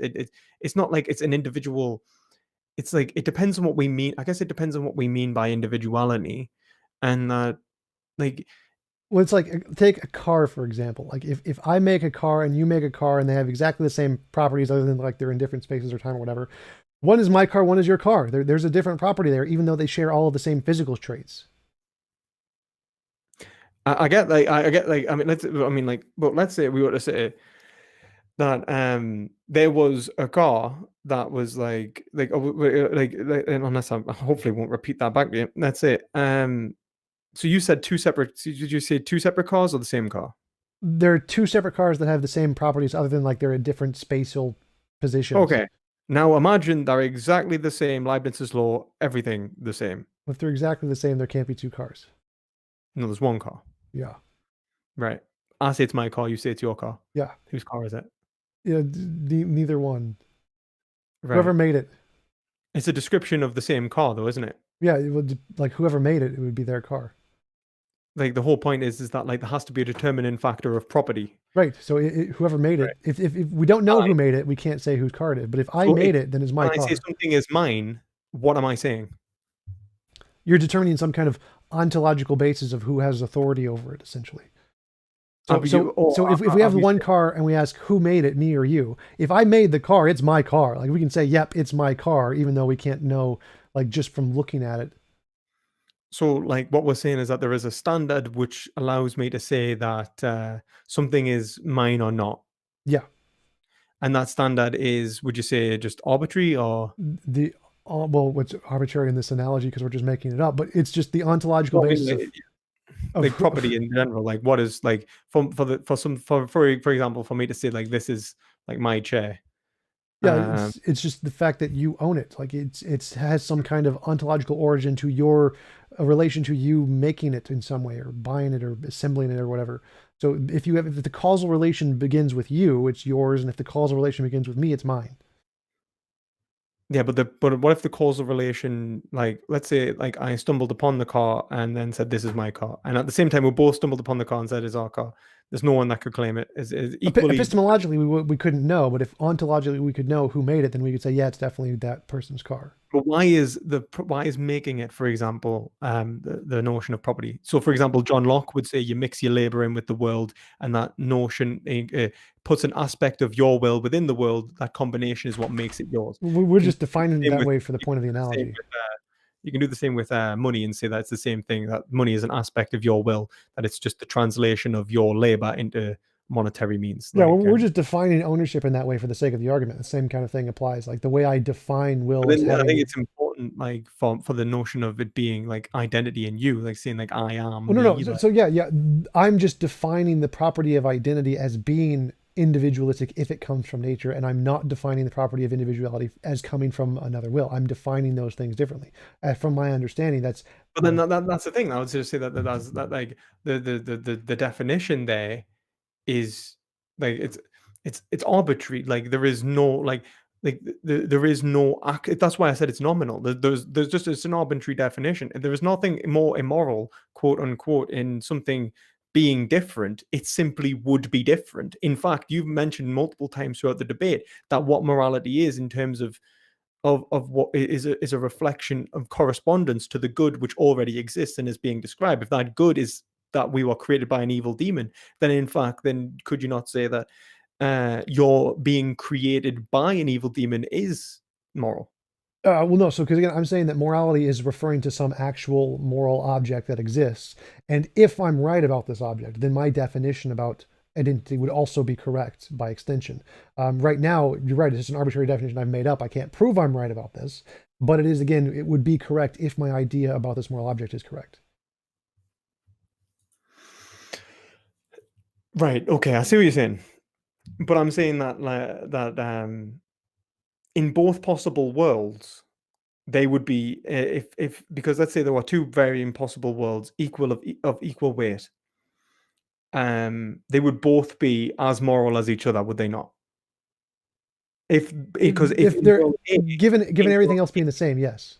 yeah, right. So why do you think like I don't? So again, morality is defined as an involuntary imposition of will. In the case that a person deliberately designs you to be a specific way, that would count as an involuntary imposition of will. If nature just does it randomly, that would not count in that sense.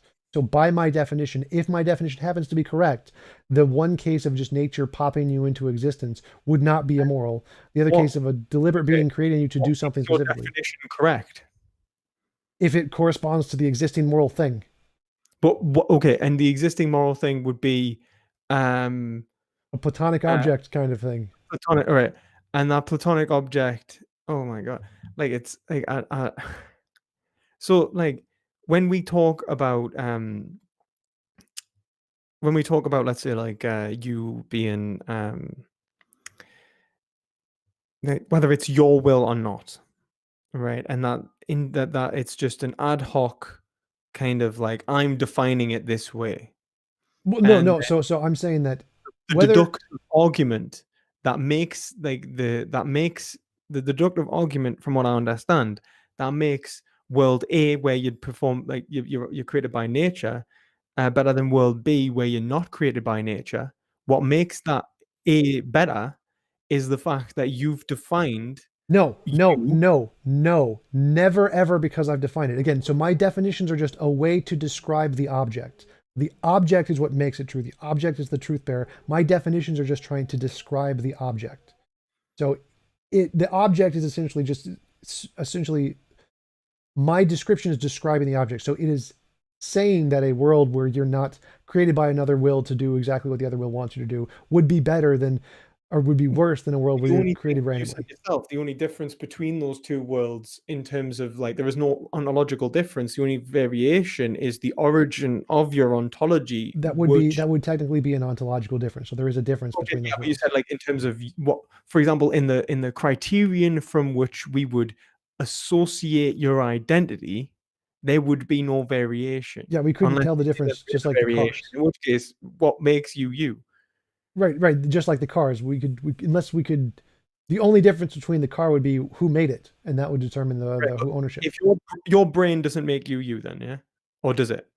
Again, that's a conflation between two different definitions of identity. Identity, as in the thing that has conscious experience, that kind of identity is going to be the same in either way. Your identity as an individual will is different depending upon what the origin of the will.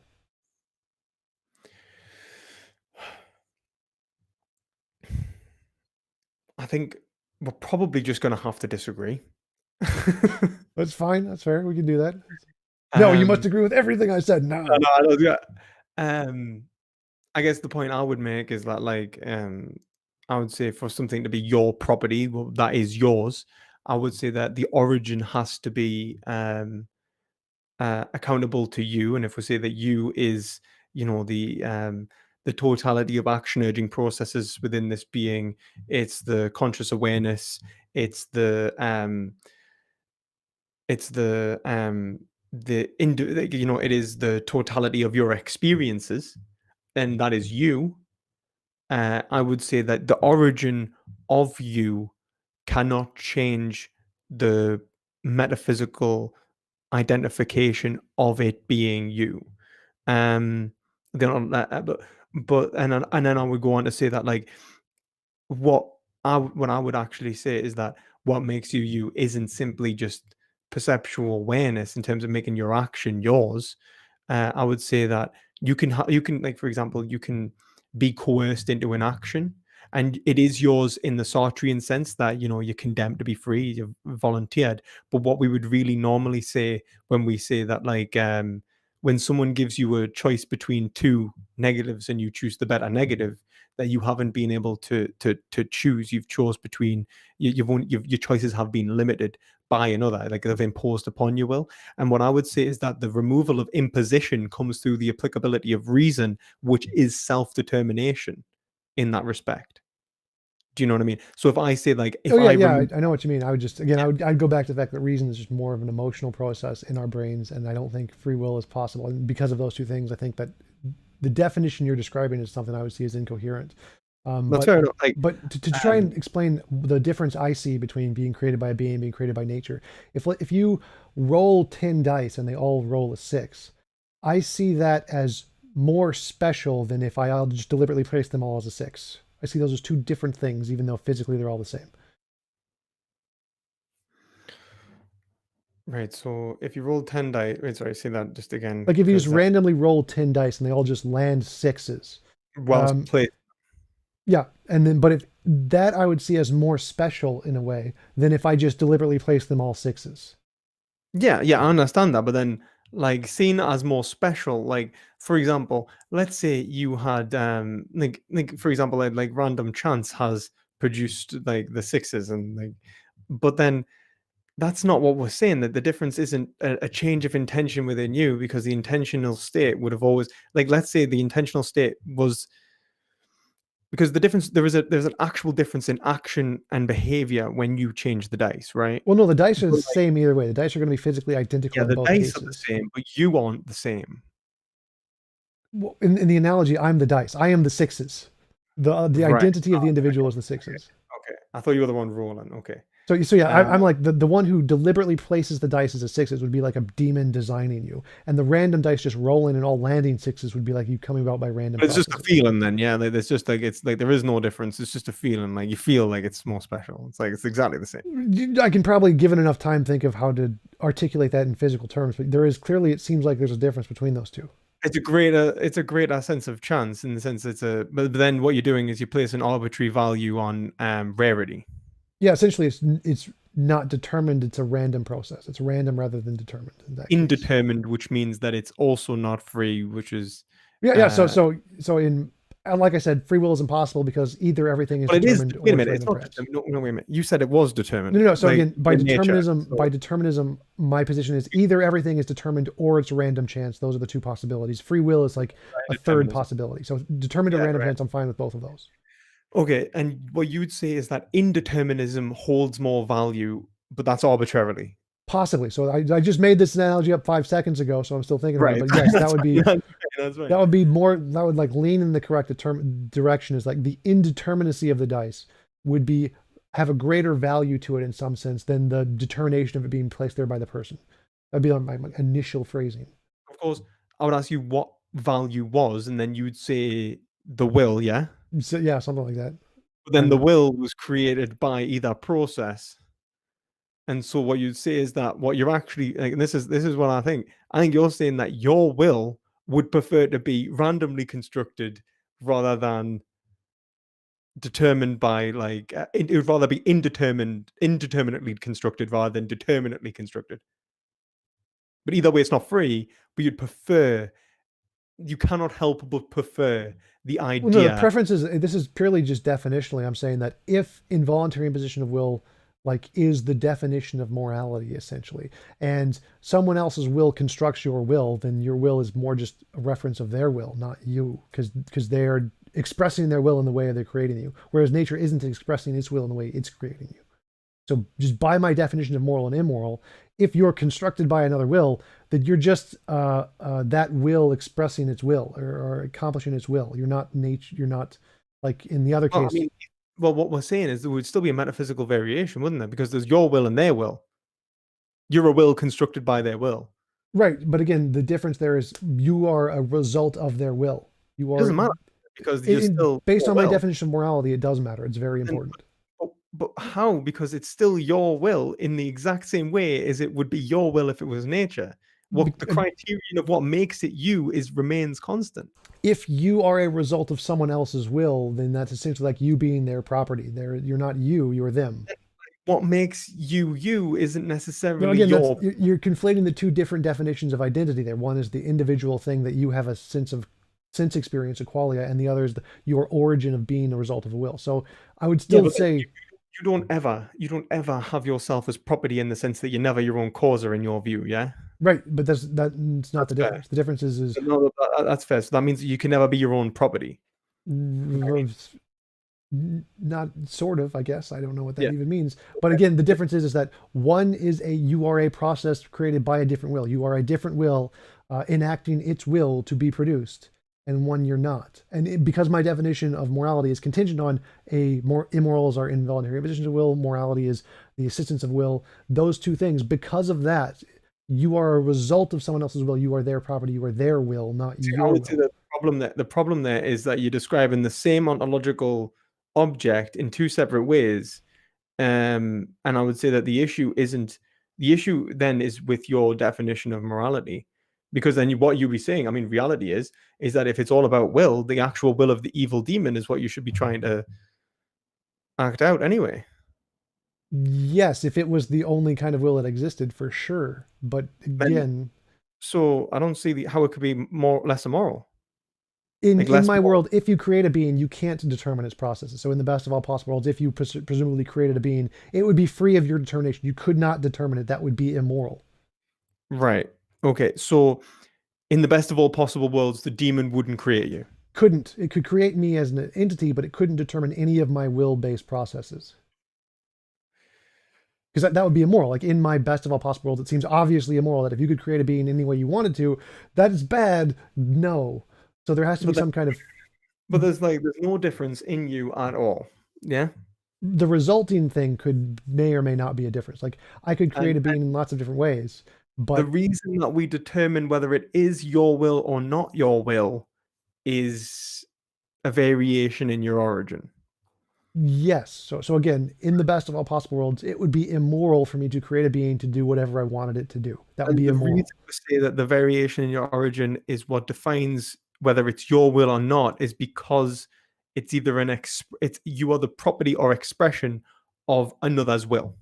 Yeah, again, it's all based on the definition of morality. In the best of all possible worlds, if I created a being to do what I wanted it to do, that would be immoral. If I created a being and allowed it to determine its own processes through random processes of nature, whatever, that would not be. Yeah. Okay. Like we could say like, but I kind of understand what you're saying, but I think that I just absolutely disagree that there is any difference in terms of well, like I don't think there is an actual difference there in terms of ontological or even like attributable differences in terms of language. The only difference is nominal in what I would argue. I But don't we think can so. I think there's clearly an disagree ontological difference between someone creating someone and someone being produced by like the dice, rolling the dice versus placing the look at dice. what your right, like what makes your will yours in terms of what we describe it as isn't the ability to choose, it's the ability to associate your actions, behaviors, and thoughts with your brain, well, with the brain or whatever that is naturally produced. I think you're focusing too much on the language of the identity and the will and saying whose it I'm not. is. I'm trying to understand because Oh it no, I seems know, that I know. I think that was my fault for using those words. So I'm trying to change the analogy to make it clear now. right. In my best of all possible worlds, if I'm right about morality, then it would be immoral for me to create a being to do what I want to do. That would be immoral. And so if I am the receiving end, if I am the being being created, it would be immoral for me to have been created and forced to do whatever that being wanted me to do. If I was just created by nature, it would not be. That would be fine. If a being just created another being and allowed them to be determined by nature or whatever, that's fine. But it is not moral for me to create a being to do whatever I want them to do, based on my definition of morality. So there is a difference between those two cases. What if you create like if you create a being that wanted to do whatever they wanted to do, and whatever they wanted to do was whatever you wanted to do, would that change it? No. So if you wanted, So if like I could if design you being X to created like apples, and or I could just allow being X to be created, and they just happen to like apples. What they happen to like is irrelevant. Nothing about their will makes a difference. The only thing that matters is, did I force them to do it, or was it nature? okay, but then this is the whole point. Like you didn't like there is like the force is through determinism is just dominoes falling causally through the universe. Yeah. So like if you get run over So by a car or die from like if you hunger, create a being that is just the same force running through, like all we are is that same force. Like it's just that we are describing it in different terms. again, that doesn't make any difference. The fact that everything can be causally linked in some So way to ultimate causal reality makes no difference. It's just how we categorize things. like what I don't understand is that um is how this would affect like a moral conclusion in terms of, for example, the being that like their will would still be their will, and the imposition of their will would not be occurring because there would be no one to oppose it because it is your will and their will have aligned, so there's no imposition. So where's the immorality? Because by that definition, it's just my will. There is no their will in that definition of identity. But that's why, again, that's why I'm trying But to, this is the thing. What's making it yours? because it's an extension of my will. I desired to make it that way. So you've created something which has its own conscious awareness, Yep. right? It's But all of its determined by your will, actions. so it has a conscious awareness, which is its own. I don't have its conscious awareness. It has You its don't have conscious its conscious awareness. awareness. But I have its will. I determined its will.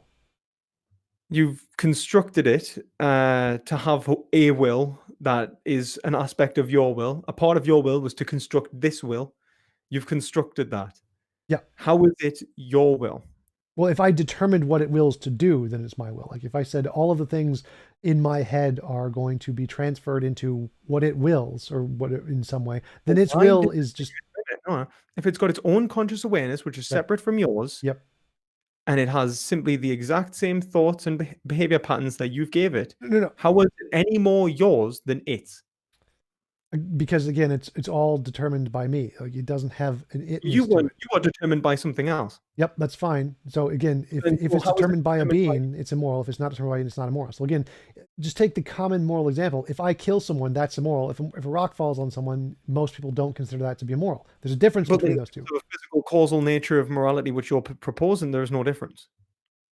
Ontologically, again, so just use the common understanding of morality. In the common understanding of morality, there's a difference between a person killing someone and a rock killing someone. Those are not the same thing. There's a difference there. Most But people, what I'm saying is that the difference doesn't actually exist in terms of culpability, responsibility, which most people would assume if determinism is true, so that it's a spook. It doesn't exist. it does in many different If models. you're saying that it's a if you're a physical description of reality, then this moral Again, that's uh, not a problem in compatibilism. Compatibilism does not care if we're determined. You can still have culpability. So it doesn't make a difference whether or not we're determined. You can still have a difference between those two. the culpability is just an ad hoc of, oh, you're culpable for something that actually it's like yes, but actually no. That's what compatibilism is. Yes, that's it's fine. That's totally fine to do that. It's just categories of different ways to classify things. That's but totally then fine. morality is like if you were to say that morality, all it is a description of human behavior. Well, no. So you can. It's a description of the Platonic object. But the point I'm making is that there isn't a problem with saying that there's going It's to be a difference if between you this. say it's a description of the Platonic object must only be in reference to human actions then, because they're No, not in reference to rocks falling. that in my view, rocks falling on people is immoral. So it does, but that's a different topic. Um, the only point I'm trying to make here is that you can make a distinction between a person doing an action and a rock doing an action.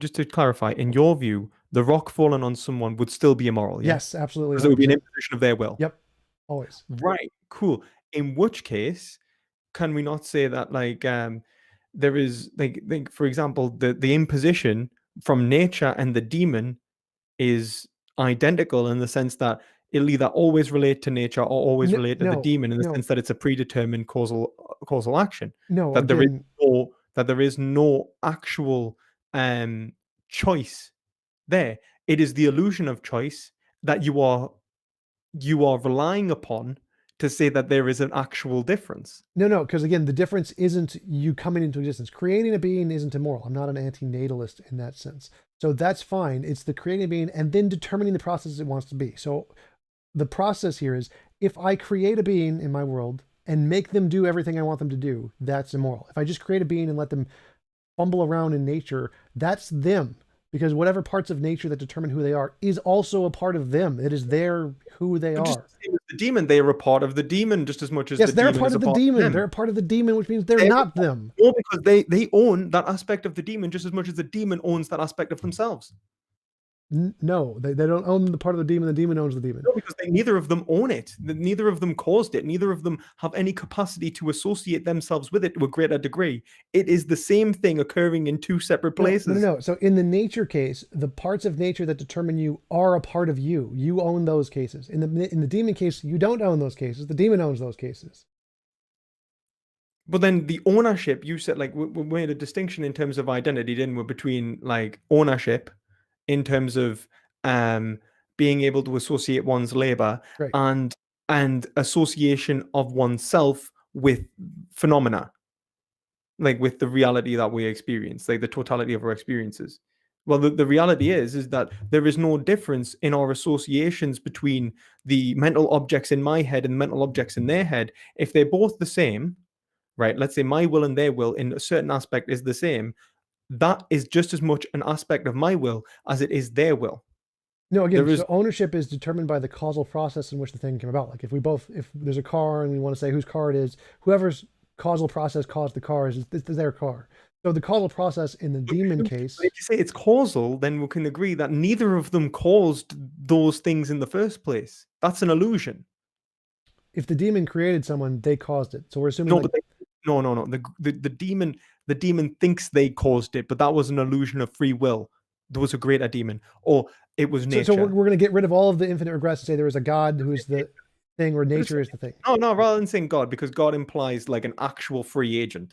Like I'm saying that there is a determined universe in which there is a being, which then creates you within it, right? Then again, that would be the same thing. So if you were created by another being that isn't you, you're their property. You're not you. You're not your property. If you're created by nature, then you're your property because nature doesn't care. Nature doesn't have any property rights. It doesn't care. But this is the point. Like property rights, like what you're saying is that when you say property rights, like they have no right to your thoughts anyway. Like more than you do, they have the ability to construct and they have no ability to identify with them more than you. You identify with them exactly the same. Again, you're conflating the identity thing. Again, you keep conflating the two different kinds of identity. Your thought of, like, if you could say that I am your thought of me, and then they go, no, you're not, and then they could change it, but then you would change with them, and you go, well, I'm still that same. You could say I'm still that same thought. You're conflating the direct sense is that you would experience. always be that aspect of them, and they would always be that aspect of you. There would be no, like, just as much as you are an aspect of nature and as nature is an aspect of you, we're describing the same thing in which there is no control, no choice, same like same phenomena. Like the only thing that is actually appearing to be different is our nominal categorization of it, which is ad hoc. No, again, I've already covered this multiple times. We're just repeating ourselves. I know, if I'm created by a demon, we're not going to agree. I know we're never going to agree. But if I'm created by a demon, the demon can change me in any way it wants, any time it wants. I can't change the demon in any way I want, no matter what I do. It has authority over me. Whereas in nature doesn't do a damn thing. Nature is just there, and any part of nature that is conglomerated into you, you can change. Nature doesn't do it. You do it. That's the difference, is because the will thing, this emergent property of will that exists or comes about through nature, didn't exist prior to it coming about. Whereas in the case of the demon, it did exist. There was another example of that will thing prior to it, which caused it to come about. But even if we said there was nature before the demon, you seem to think that it was... If there's nature before the demon is free, but you're not free because you're property of the demon. So its will is free, yours isn't. We are going to agree to disagree. I think that is the best way to go from there. That's fine by me. Okay, and I wanted to pull you up on one more thing as well before I quickly we'll have like maybe it's like 5-10 minutes at the end or something just to blast through veganism because I really we need to do that. Sure. So the stabbing, you said that it would be worse to be made to stab yourself in the leg than eat candy. Why? That to was then just to decide that you was just can't an eat. intuitive example to show things that we normally agree on to try and make the point. So it wasn't. Intuitive. You said ethics is intuitive anyway, so I don't see the No, I was just using a common example we would typically agree upon to try to make a point. It wasn't why would we actually typically agree upon that? because we don't like pain. Okay, so we don't like. So we're saying that it would be worse to be made that way because. But then you Oh, no, said no, no. someone So who I'm not likes saying it's pain. objectively true that that's the case. I'm What if they were just designed, so do you think there's a difference? So if someone was designed to be to like pain and stab themselves in the leg, and then someone was designed the desire to eat candy, do you think there's a difference? no, like if they both came about by random chance and were Okay. determined, they're fine. All right, okay, that's just one I want to pull up because I was saying Yeah. that definitely doesn't work under your theory, because there would have to be a standard outside of one's Right. own volition and desire that would then okay. Yeah. So that was just a common Oh, example to try and make the point. It wasn't actually an ontological argument for stabbing being worse than oh, candy. that's fair. That's fair. 1 second.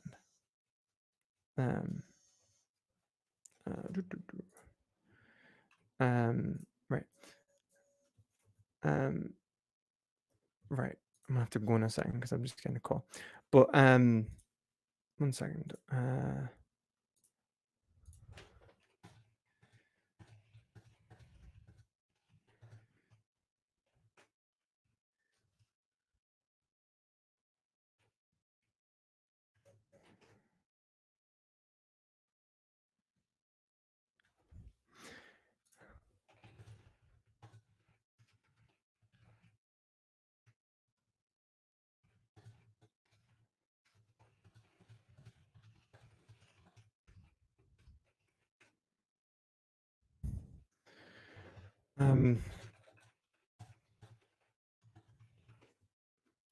Yeah, like I was just gonna say, like, we'll just quickly move on to veganism then. Yeah. Sure.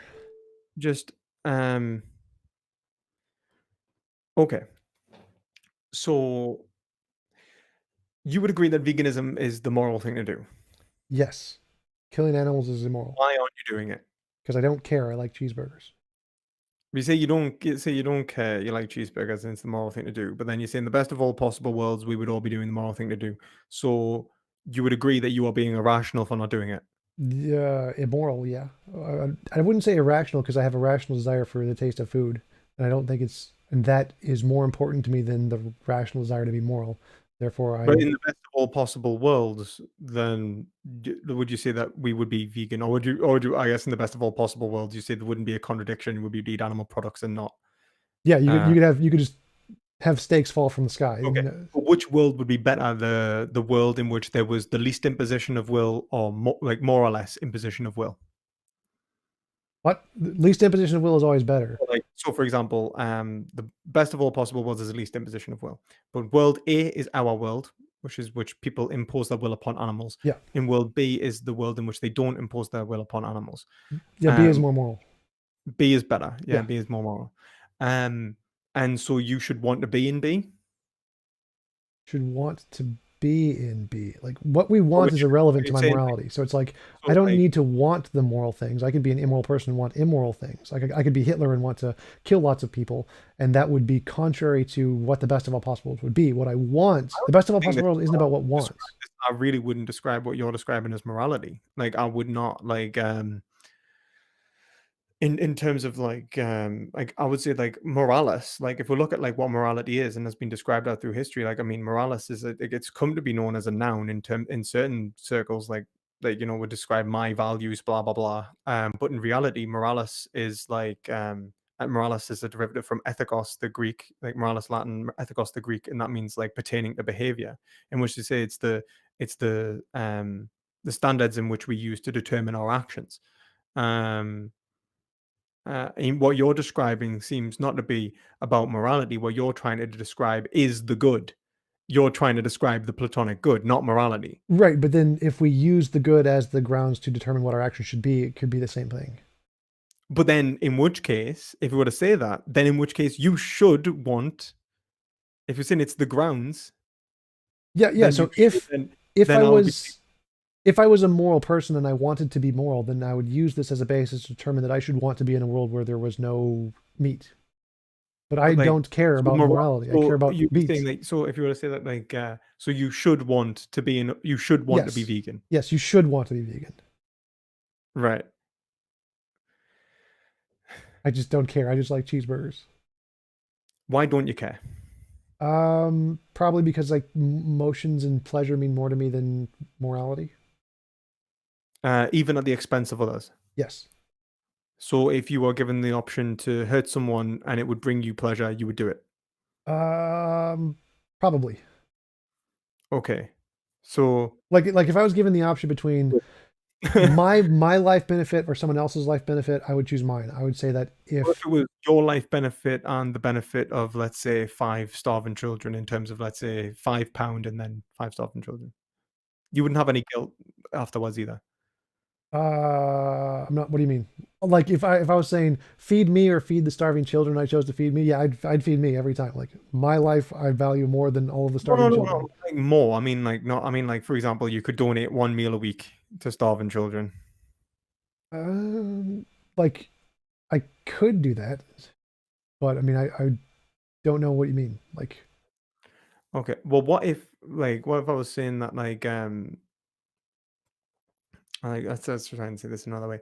Like, what if I was to say that instead of, I'm gonna have to go in 5 minutes if that's okay. yeah, no problem. What if I was to say that I think that the because of the way your descriptive aesthetics works, if I start talking prescriptively, it's just going to kind of just get Well, muddled up, and I can just adopt you're gonna. your viewpoint So the and best way to do it would be just to directly influence your emotions, right? Like that would be the um because like in terms of well, I can like adopt a prescriptivist. I mean I would argue that this is, I mean, I just want to be clear. I think you're absolutely wrong about morality, and I know you feel exactly the same about me. Um, but for the sake of this, I'm just going to do this just because I think the animals deserve it. So, um, why do you think that you would live a worse life if you are vegan? I don't. I might live a better life if I was vegan. So wait a minute, wait a minute. So you think you could live a better life? I mean, like right now, you're saying that you don't want or you don't care, right? But I'm saying Yeah, but you care about yourself. yeah. Obviously, that's why. Like you don't care. You care more about something else. You kind of care. You just care more about yourself. Well, I care I was more to say about that the. realistically, you could be living a much greater life in terms of health, Yep, environmental yep. impact, in terms of overall um, your ability to, not have to worry about harming something, maybe Yep. potentially prevent the, guilt forming in your consciousness, whatever, and achieve the same pleasure. Why would you not do that? I just say inductively, I just see the eating of meat as a reliable means to achieve pleasure. I do not see veganism as a reliable means to achieve pleasure, so I choose the eating of meat. Have you tried going vegan? Yes, Impossible Burgers are terrible. They're disgusting. You don't have to like all vegan food. Like, right, look, right. I didn't like. Do you like all omnivorous food?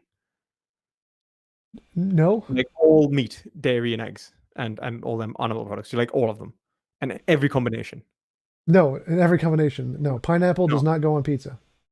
Right. Okay. So like there's things that you like in certain ways, and like that's the whole point of cooking, isn't it? Yeah, Right. yeah, So what I'm saying is that like all you need to do is learn how to replace those pleasures in your life, and you would be living a more moral life. definitely. Would would you not desire to just try and change those pleasures in your life to represent the same satisfaction so that you could live the more moral life, so that your actions are more consistent with your description of how you should be acting? No, I'm way too lazy for that. I want cheeseburgers.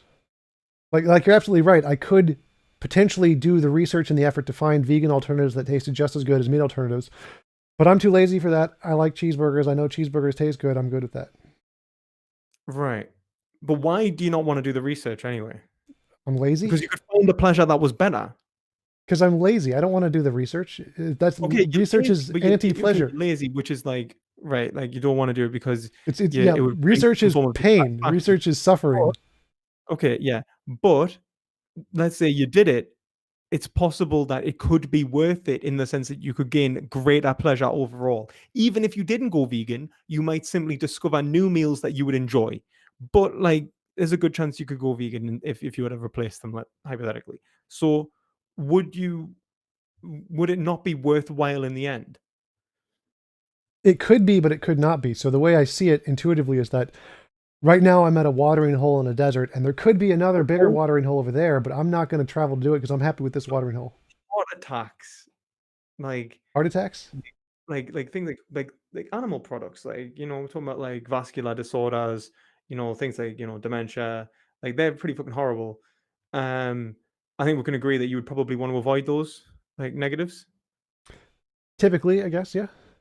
Yeah. So you could avoid them, and like all it would do is take a little bit of action now. Does the value of now and later, is the value of now always greater than the value of later? Yep, there was 0% chance of me actually trying to be a vegan unless super hot girls asked me to. Oh my god. All right. Well, if there's any super hot girls watching this, please get in contact with TJump. For the cause, for the animals, ladies. Do it for the You know. cause. I am for this. I will totally try veganism. Absolutely. All right, there we go. There we go, guys. That's this debate. But no, seriously, like, I think, like, for example, like, there is always I think if you were to think about it, like, you might want to avoid, let's say, 14 out of 15 leading causes of death.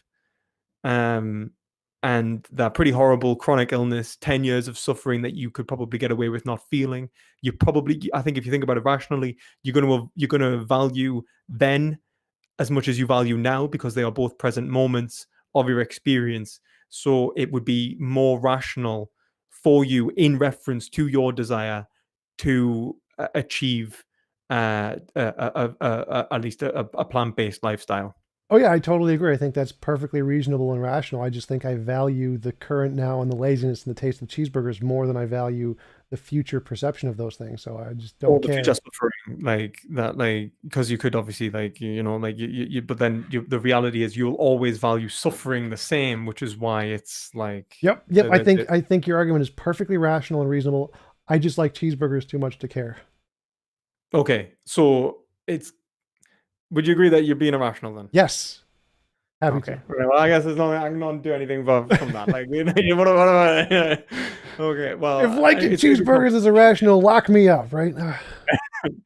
well, hopefully, when it is the law that everyone will be vegan, It will be. I think that in the future that's going to happen. Absolutely.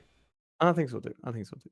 But anyway, mate, I'm gonna have to shoot off. Yeah, But it's been really fun. Thank you for having us on. definitely. Do you mind if I upload this to my channel as well? Oh, of course, do it. More exposure is better. Upload it everywhere. Oh, that's great. That's great. Yeah. Well, I hope you have a nice night, and thank you all, everyone who's watched this discussion.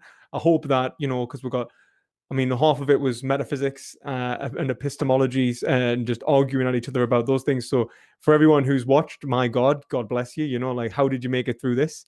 Like, I don't know how. I probably would have clicked away. But no, thanks to everyone who's watched. And oh yeah, yeah, and do you like, want to tell other people about your channel so they can find it?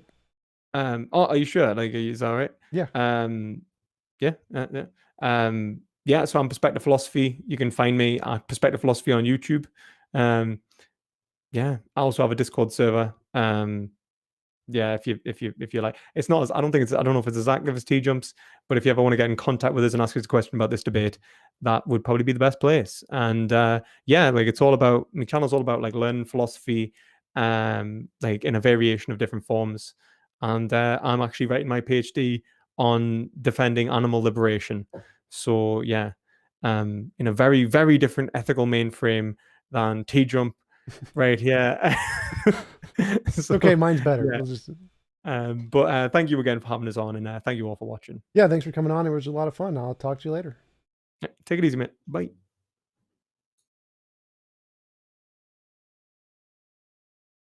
This episode of the TJump podcast is brought to you by you. If you value this content, please consider supporting the channel.